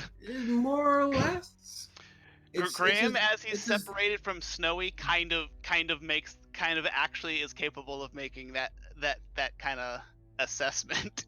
Yeah, no, like you're disconnected from Snowy. It's everything is weird. Oh yeah, that's right. So yeah, Graham is just like, his eye is kind of just twitching a little bit right now. You do kind of see, strangely enough, an essence of the others as they are kind of gathered around where the wand was. And you do see the sort of muted essence of where the wand, quote unquote, is. Though, if you would try to touch or interact with it, you find that you cannot for some reason. A moment later, a pike kind of just drops in right next to you and clatters against the floor.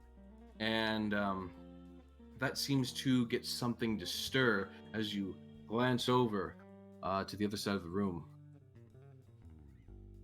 You see that there is a rather shambled figure dressed in robes that gives an odd sort of groan from the corner as it turns and looks over to you in the clattering of the... Was it a spear? Pike. Pike. Clattering of the Which is pike. kind of like a big ass spear. Yeah, more or less.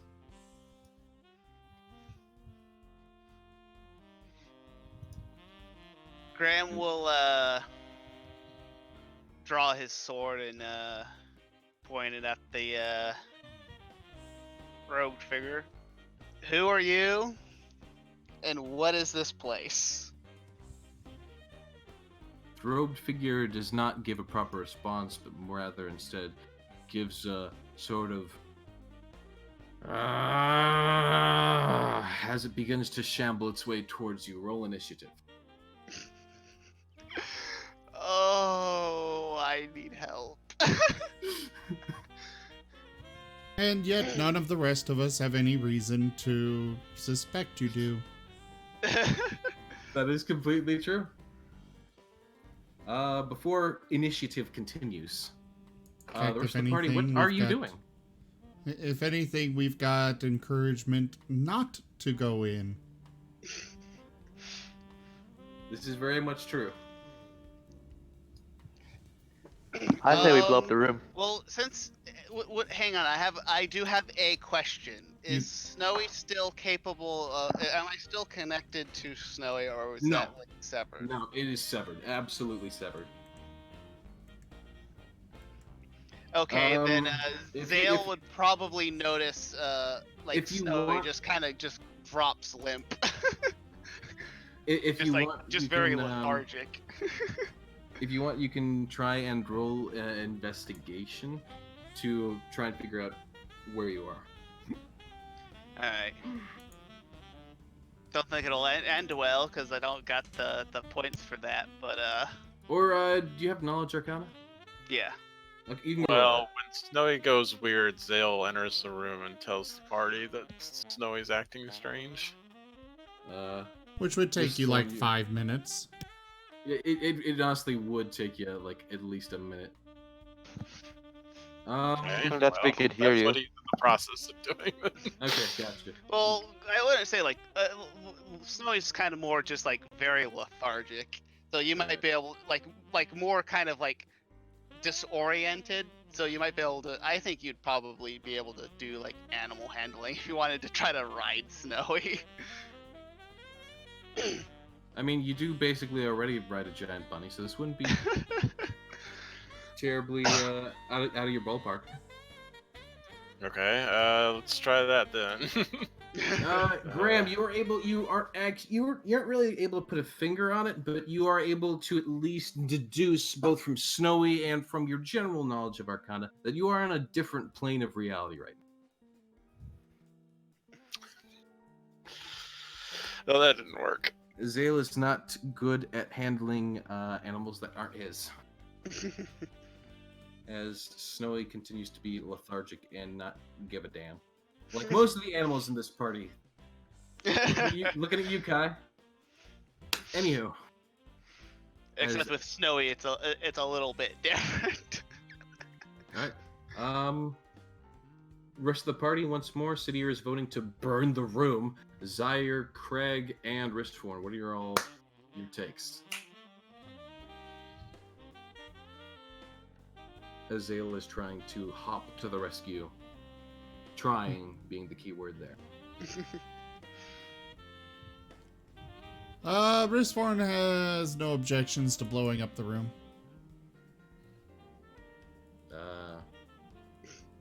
Zaire seems to kind of just walk into the corner. Zaire is going around the back of the table.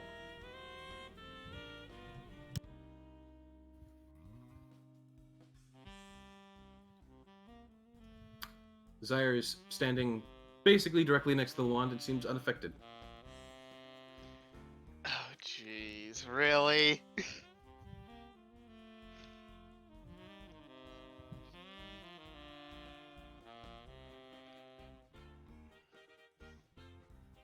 So while Craig and Ristforn are talking about blowing the thing up, Zaire's right there. Just like, hey, it's not that bad. You take a swipe at the wand with your scimitar. All right. As you do so, I'll go ahead and remove this real quick. The wand will go ahead and it shall indeed shatter. As it does so. Oh, that's one way to do it. Yeah, I think I like burning the room down more. Just go around the trap that you guys didn't know was there.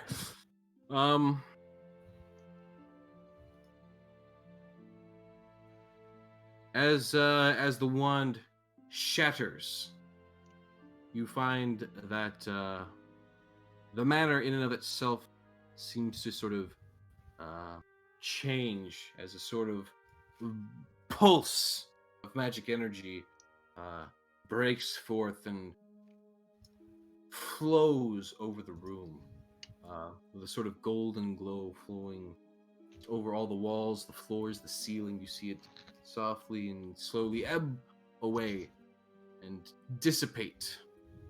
And you feel as though this same process may have gone on throughout the entirety of the rest of the manor. Please tell me I come back into existence. You do. You have your sword drawn as you see reality snap back to you, as well as Snowy, and your connection is Hi, Graham. reestablished. Going back to the world a little there bit. was a freaky old man in an alternate world. I hope like that didn't break my curse while I'm on top of Snowy. So as it turns out, the freaky old man came with you. Hi, freaky old man. As it for its initiative, it actually rolled higher than you. So as you seem to be drawn back into the slight comfort of the real world, the creature still the hooded man creature thing, whatever it is, still charges straight at you, giving not a care. Here we go. As it does so, it moves to swipe at you. Rolls. I know that I didn't technically identify that one ring, but does that still apply to like my stats and whatnot, or? Are you wearing it? Yeah. Yes, it does. And he moves to swipe at you, but completely misses, since he does seem to be rather weird and sluggish. Even though he is basically charging you. The rest of the party at this point may roll initiative if you guys want, or you can just see Graham 1v1 this old figure. I'm a watch. Yeah, sit here. You just you kind of like take a moment to be like, oh hey, what the heck's going on here? I have no clue. I'm a watch this fight. So Zyre actually seems to have better reactions than frickin' Graham does. As Zyre, you may proceed with your turn first.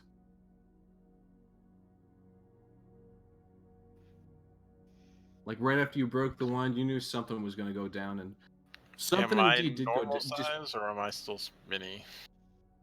Oh yes, Zale, you are normal size now. Okay. The party is now visible and back to normal colors, and everything seems to be right with the world once more. All right. I walk in the room, notice the big bad guy, and prepare. Hang on 1 second, I'll do the initiative. Zyre casts Flame Blade. As she moves forward, I believe setting fire to her blade.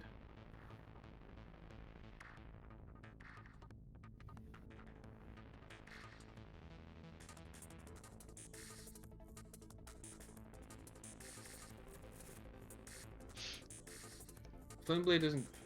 That's an enhancement, right? Does that actually do straight damage? Let me check. Let me just check.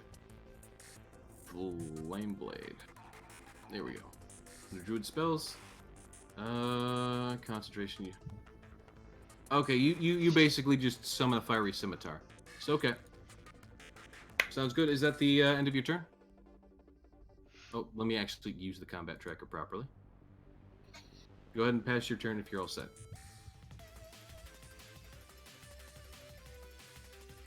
Via the combat tracker, of course. Alright, and we move on to Graham, as Zyre moves to his side with flaming blade in hand. Alright, he will the black ash and purple flames will rise off of Graham's body as he curses, and then they'll spread to the weird old man as he gets cursed. Okay. Go ahead and Alright, so now use your curse properly. I tried dragging it on to... Wait, hang on. Is it something you drag onto yourself, or? I don't know, because it was never a thing that was actually worked with this system. So I thought we went over this before, but I'll go ahead and just read over just to familiarize. Oh, now it just kind of nuked itself off of my ability things, anyways. It's in your abilities. It's right under Hexblade. You gain bonus damage, so yes, you would cast this on yourself. Alright. So get a +2. No, it'll automatically apply. You don't need to. It should automatically apply in your next roll. Okay. I don't think it actually does though, but we'll see. If it doesn't, we can add it in retrospect. All right. And then I'm also going to I'm also going to bonus action a smite. Okay, go ahead and give me the smite. We gotta hit first. Of course. But it will be Go ahead and give me the hit then. I need you to do something here. I know.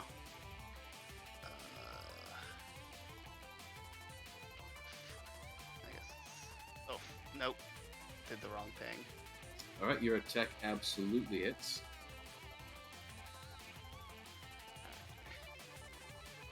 So now I need to do the damage. Is the old man's not on the combat tracker? Oh, my apologies. Just go ahead and roll damage. Alright. I forgot he doesn't actually have a card. 1. That is impossible. Something went wrong there. Well, yes, Okay, because it would normally apply if you did it in the combat tracker. Oh, Okay. well, never mind. Yeah. Okay, well, you got it to work. You do 10 damage. And I also do branding smite. So.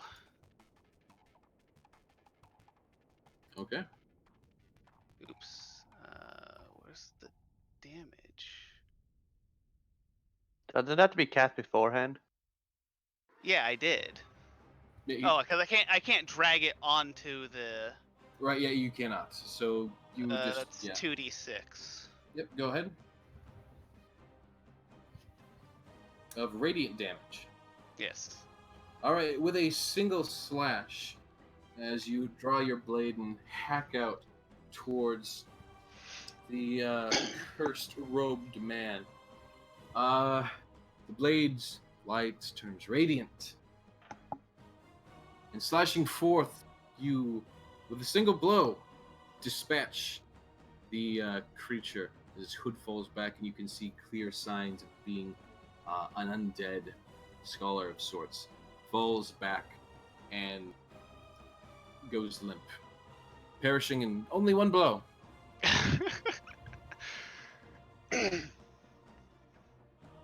Light and radiance, of course, just makes you look that much more epic as the Sire stands before you with a If not slightly contradictory, as I curse the man before I hit him with radiant. That's the end of combat. I know it was very short, but this enemy was not very... He was not going to be lethal. You didn't need help. I was like, oh... For a second, part of my mind was like, this thing is possibly the mage dude. Oh no, it absolutely is. Oh. Though it seems as though, strangely enough, at some point in time, you've been driven to a sort of madness and hunger that has turned him into a zombie. Well then. Guess we should search him.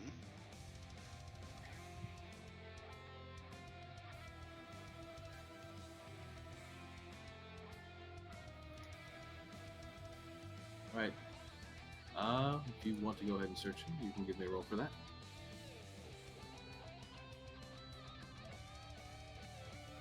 Everyone just, as a description for the whole party, everyone just goes on edge for a second, and then Graham just swing, and it's dispatched. And then everyone's just like, oh, okay. Softly What are you worried about? Good job.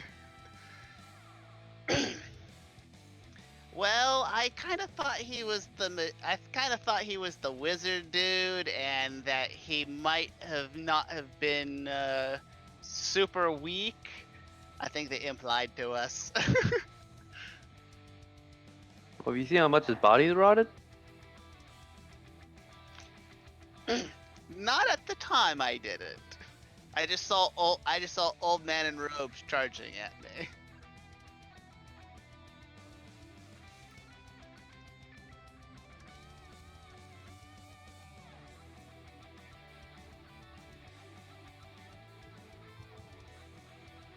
Alright, we have 2 perception rolls. As you search over the body. Ooh. Obsidian. Yes. My god, that's a perfect roll. Yes.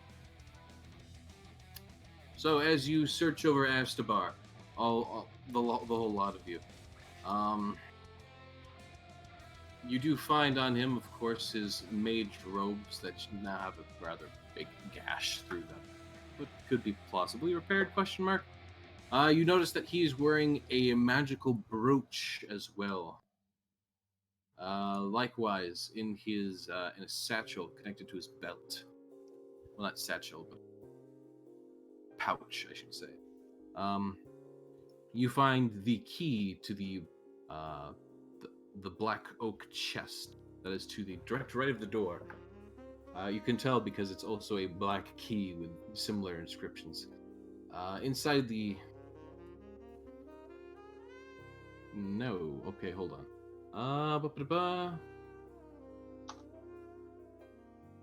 That seems to be all he has on him. Being a mage, he didn't seem to really carry that much, but the brooch definitely does seem to be moderately powerful, what you can tell. Now, likewise, you do find 50 gold in his pocket with the I'll try to identify the brooch. All right, give me a roll. Are we giving this gold out, or are we putting it into the party inventory? Yeah, just put all the money into the party inventory. Graham, you are able to tell that this is, in fact, a brooch of shielding. Oh. Oh, I am dumb. He also has a dagger on his belt.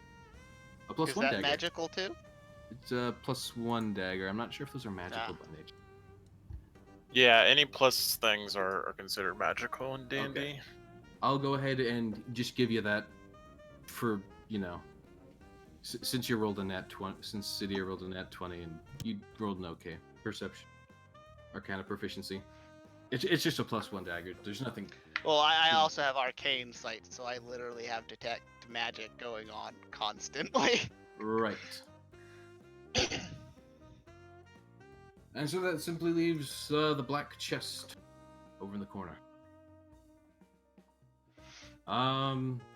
Meanwhile, Crag, Zyre, Zale, Risthorn, do you have any sort of reaction or any sort of comments, interaction to Graham simply coming back and then just one-hitting a zombie? Risthorn doesn't really care. He's gonna push his way past Zale and head back out. Oh, bye. Zale kind of pats Eisen on the back and goes, "Well, thank you, buddy. Made my job pretty easy." Thanks. Yeah, I'm okay. It was a little worrying. Everyone proceeded to praise Eisen and be his best friend. Hey, he was the one trying to defend me for the most part, so Zale was perfectly happy to ego boost him. Risthorn, you continue back out through the manor, wherever you may be going. Regardless of where you go, you notice that things seem to be mostly returned to a state of normality within the manor. There's no longer any sort of weird magic enchantments. The howling winds of the halls no longer exist. Anything you noticed that was magical previously, or at least anything that seemed to be unusually magical, likely tracing back to the swan, is now gone, and the manor seems to be honestly just a nice big house now. It's nice. It's a nice house. It is a nice house. Craig apparently can't hear again. Because of potato internet.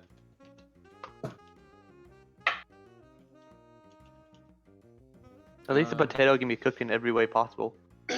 Yeah. Also, if we could get the loot from like the moon vault and stuff put into like the party inventory to separate the.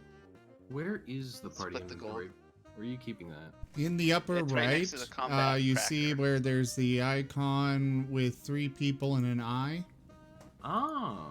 You go into that on the inventory tab. There's parcel coins. Now in this, you need to put a capital. Oh, there it goes. Just put into that box the amount that we got total. And then there is a little down arrow in the middle of it that you can click to automatically distribute that to everybody that's listed on the main tab. Okay. Gotcha. That's cool. As for Risforn, he is heading back to the entrance, ready to leave.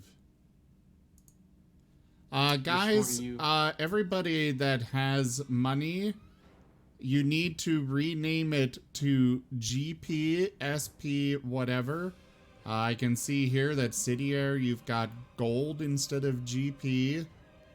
Same for Zale. It needs to be GP. Craig, I don't know what D is.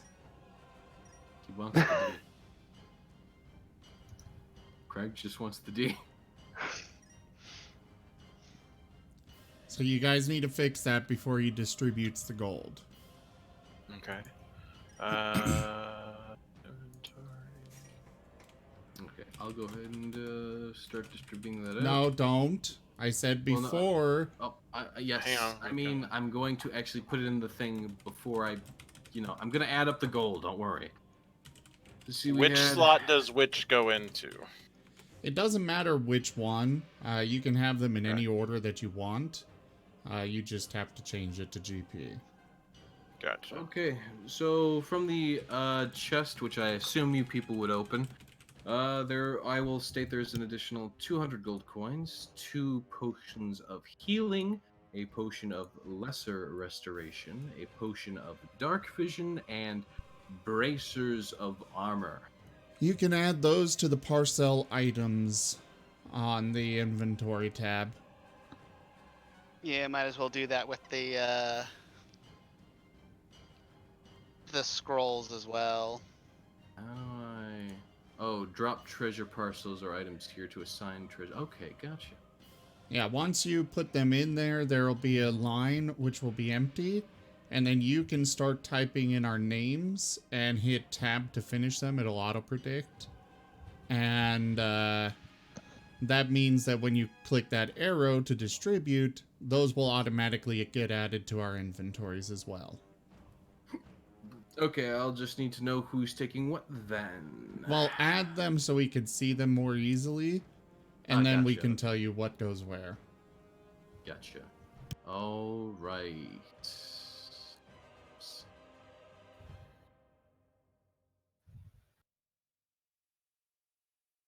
We need to tab back and forth a lot. Let's see. So let's see. We had...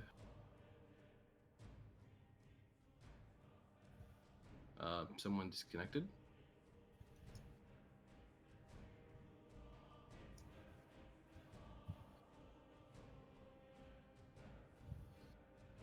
I'm assuming that was one of the 2 individuals who's seems to be having trouble currently. Yeah. Also, can I try to identify that ring, that one ring again? You may go ahead and do so. Yes. Alright. Just so I can actually have its description and everything inside of my. Jeez. You have no clue.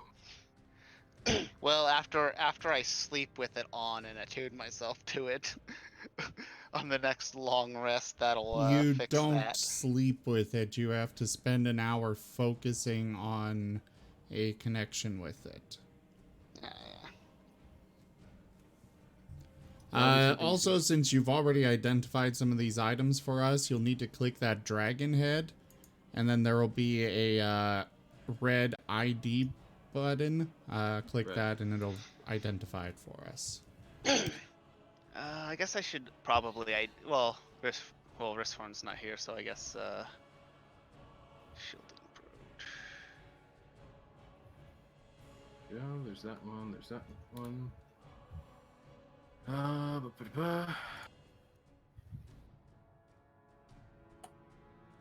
Damn you, Microsoft.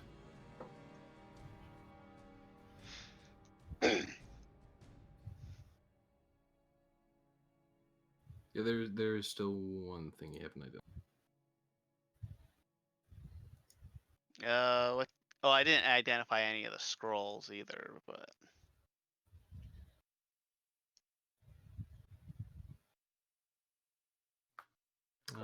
What? Our party had a lot of torches. Okay.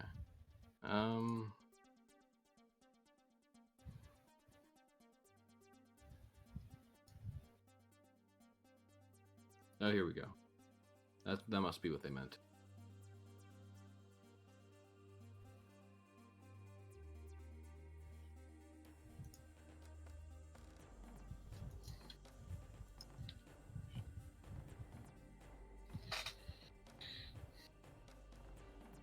Right, we need the stuff that you got from the moon thing as well. That's right. Yeah. And I'm gonna roll to identify the bracers. Okay. That should be good. There you go.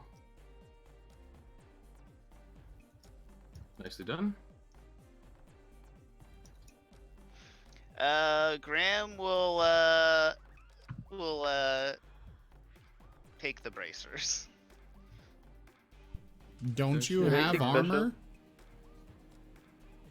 Oh yeah, I do. Never mind. I think the only person that could benefit from them is actually Risforn. Everybody else in the party can wear armor.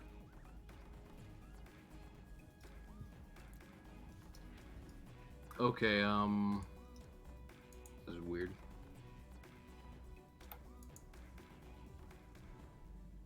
It is if you have no armor.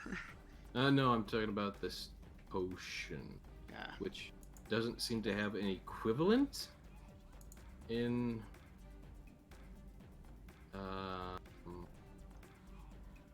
the actual book, which is weird.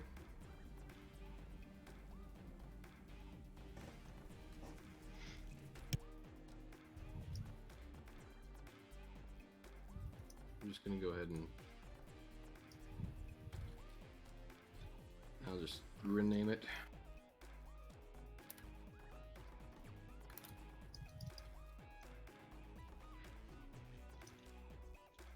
Pretty self-explanatory. Oh, I closed my item listing. Why did I do that?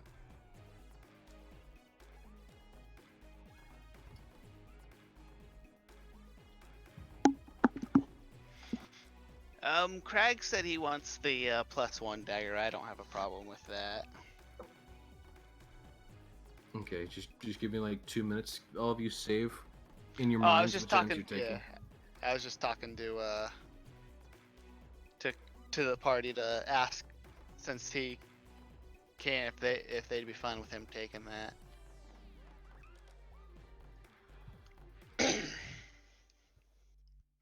Although I think I'm gonna take that brooch of shielding.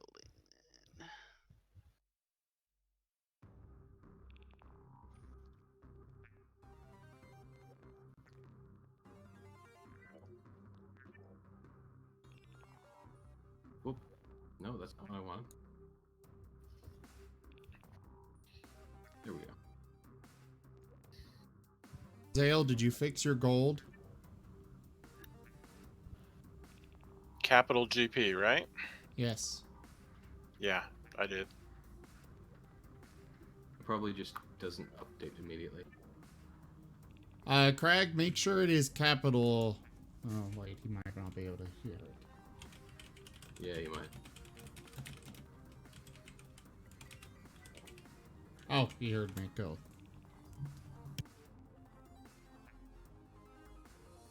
Lovely. Capital. I'm going to go ahead and close these maps now. They are more or less irrelevant to me. I can focus on the party. Oop-a-boo. See, that's 200. That's those potions. Yada yada. You got the key. Yada yada. You got the brooch. You got the dagger. The golden for that, and then I can move on to the next one. This is gonna be good to know. For the scrolls, honestly, just you should be able to just click on the description lines and hit enter to add in more custom items. Yes. That's what I did with the potion of dark vision, because there apparently isn't a potion of dark vision. Required updates need to be installed. Okay, cool. Ignore that. We'll do that. Yep, I already did. Windows got nothing on me. And then from the moon stuffs, we got 500 silver pieces, 250 gold, 100, 450. We got potion, another potion of healing.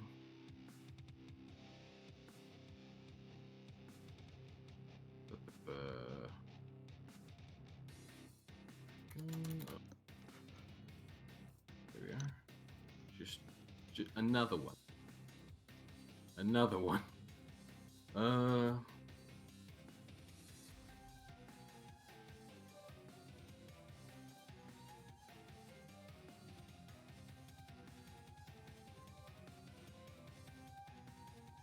Ooh, well, I'm lagging just a little bit.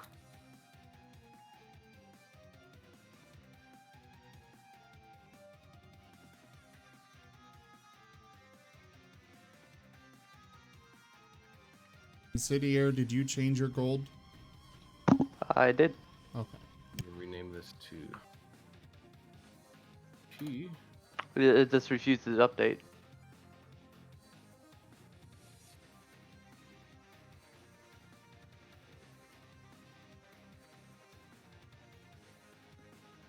Whoop, the wrong thing.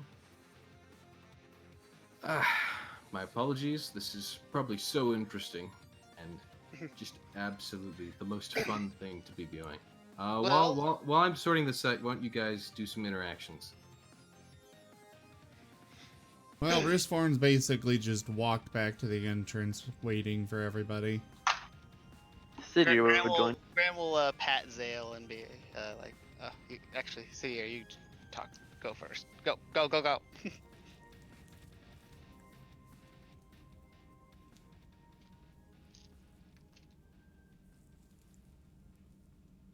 Sidier? What? I was done talking. Okay. Oh, Graham will pat Zale on the back. Like, glad to have you back to normal.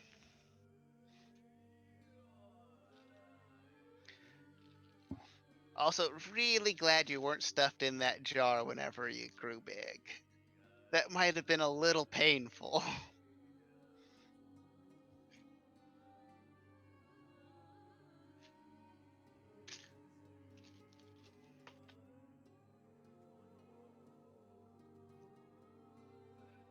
Oh, I don't think Zale is here. Sorry, I ran to the restroom. What's up? Graham patted you on the back and was like, I'm really glad to see you're back to normal size, and also that you weren't in the jar when you grew back to normal size, because that would have been painful. Zale shudders and thinks about it, and it's like, oh god, Snowy, is he okay? I did kind of pop into a full size right on top of him. I'm sure Snowy is fine.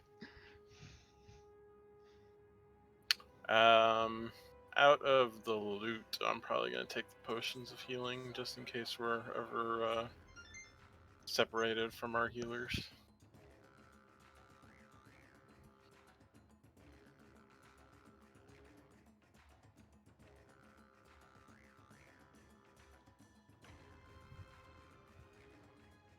All he wants is the knifey knife, says Craig.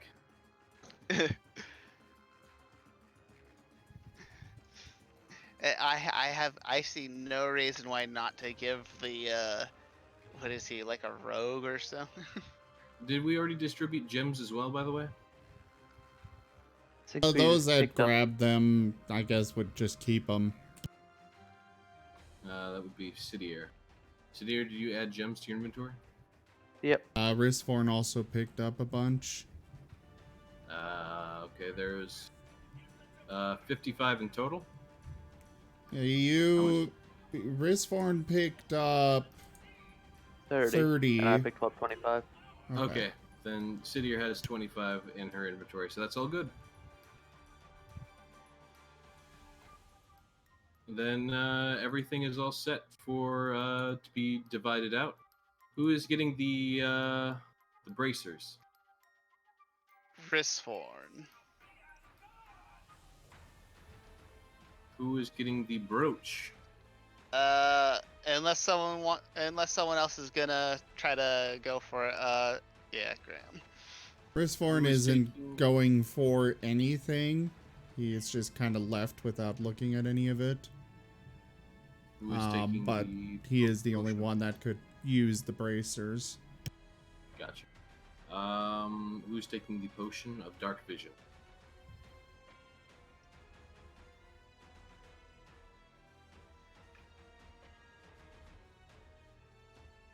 Also, make sure that Zyre and, of course, City are getting some things as well, assuming that City even cares, or Zyre even cares. Not really. I got enough. Graham will take the scrolls for now because he's gotta identify them. Okay. Risforn can as well. Probably True. better. Though. You literally said that you're not there, so you can't really make that I'm just saying. Alright. Who is taking the potion of dark vision?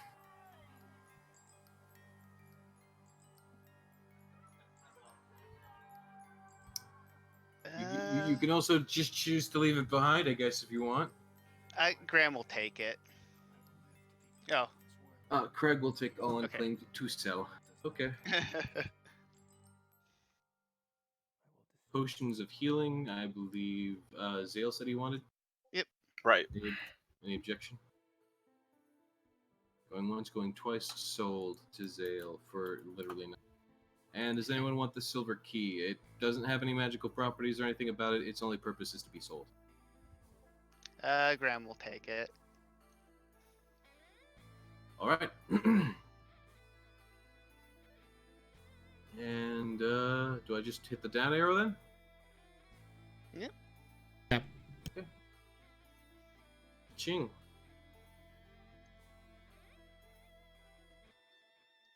Gold got.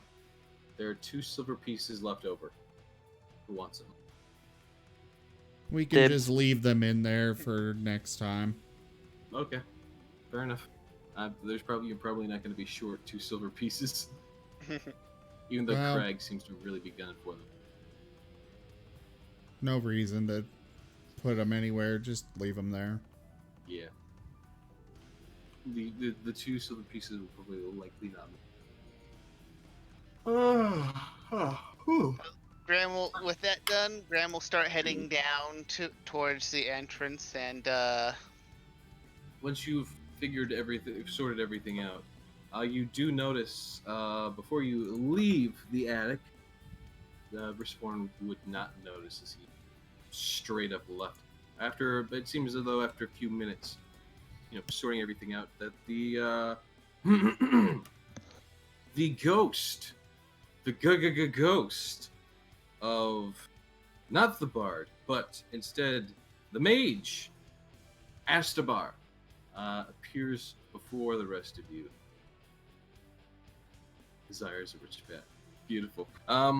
He appears before the rest of you, looking between you all in slight confusion for a moment before glancing around. Oh!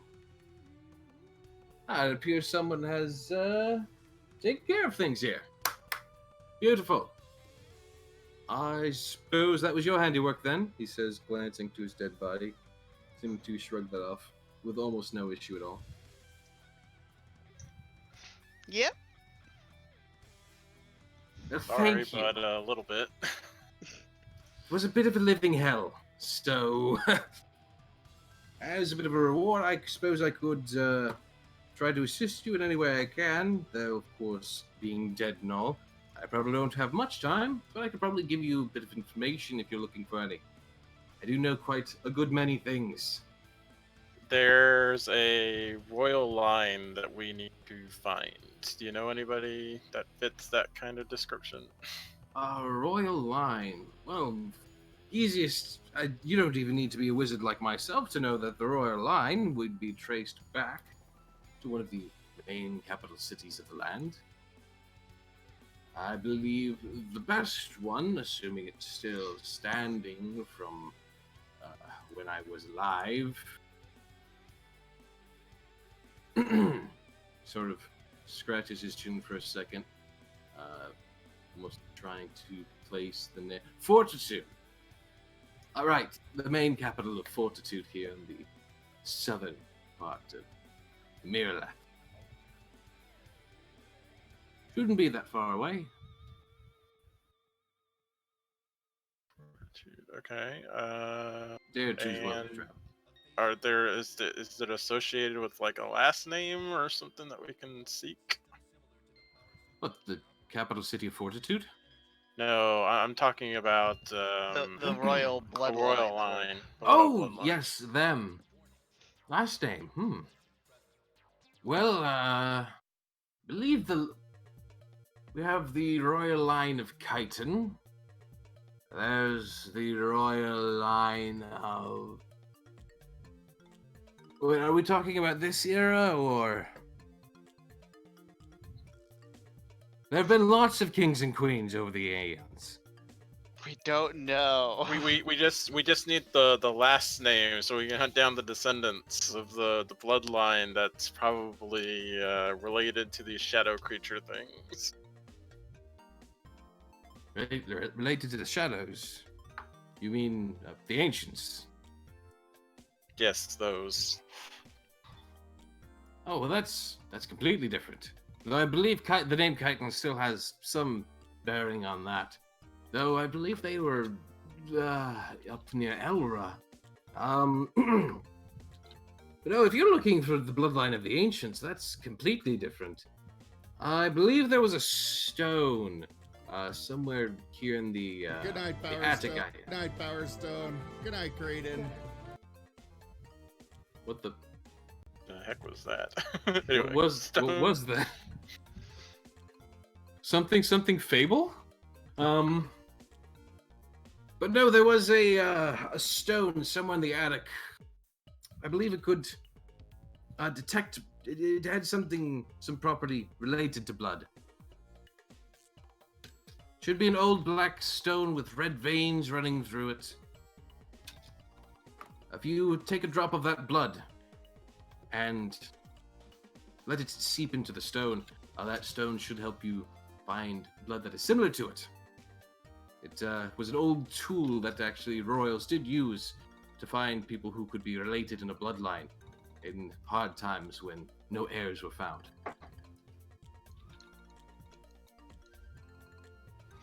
Well, Tail kind of nods and looks at the party. I guess that's our next step. You'll have to sort through the piles. I don't honestly remember why I left it. It's had literally no use to me. Yes. Yeah, remember that the room before this was just filled with like boxes of stuff, just like old relics and stuff that weren't magical. Though apparently everyone overlooked this one particular item, seeing instead the vast majority of items that weren't magical. No one seemed to really check the area. I detect someone magic did. to find it. Someone did, but they rolled poorly actually. And it's not actually I don't think it's inherently magical. It's more of a property of the item itself. If it can do something, that makes it magical. Yeah, I was gonna say that it kind of sounds like it's magical. Let's take it. Also, in fairness, the entire house was magical, so detecting magic was basically inept for you. True. This is floor. This is floor. Floor is magic. What's this floor do? I don't know. Floor is magic. So we could just assume that everything in the house is far more like just kind of overpowered it. More or less. That's my story and I'm sticking to it. Shut up. The actual... Oh no. Am I... Okay, I'm good. For a second I thought I was lagging out. Just for the record, it was one magical item in that whole room. So there is that. If we would have met our donation goal, which I don't believe we have not. There would have been 2. As far as that goes, yes. I did get a direct donation on PayPal shortly after the game started. Okay. For $20, which would have satisfied the it's from a Ben. Oh, that was to pay for my commission. Oh, right. Never mind.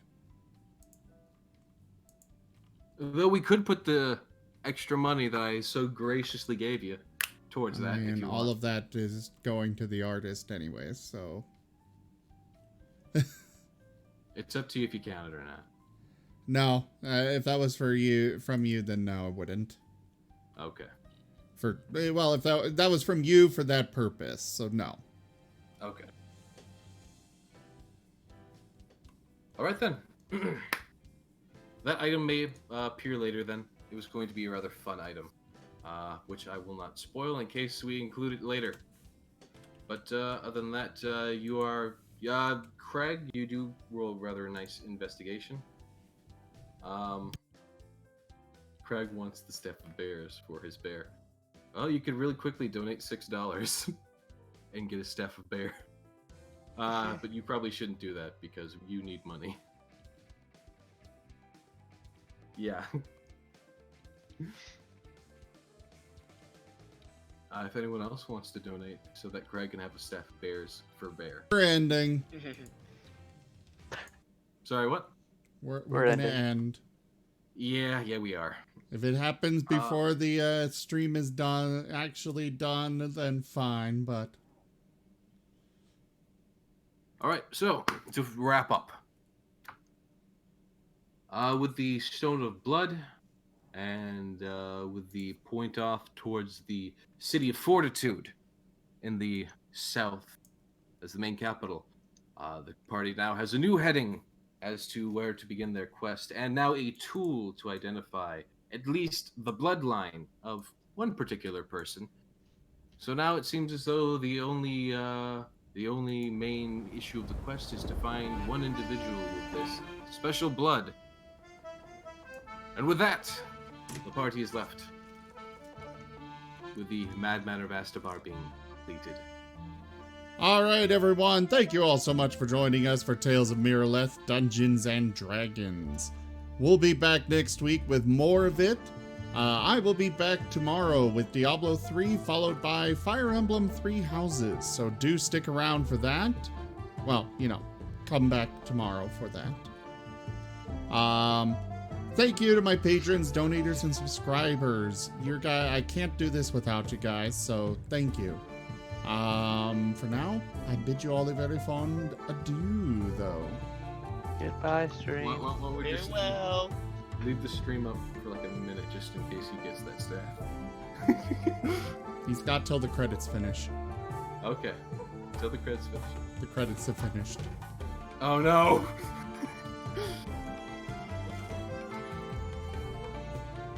Sorry. Well, it'll pop up again. Okay, I later. guess if I get a donation during the rest of the night for it, I'll let Gold King know to give it. But Okay. For the rest of the night. So anyone watching this, if you want to see a staff of bears, which is personally one of my favorite items that I really want to include, personally as well. I have no idea what it does. You don't, and that's the best part about it. bye, guys.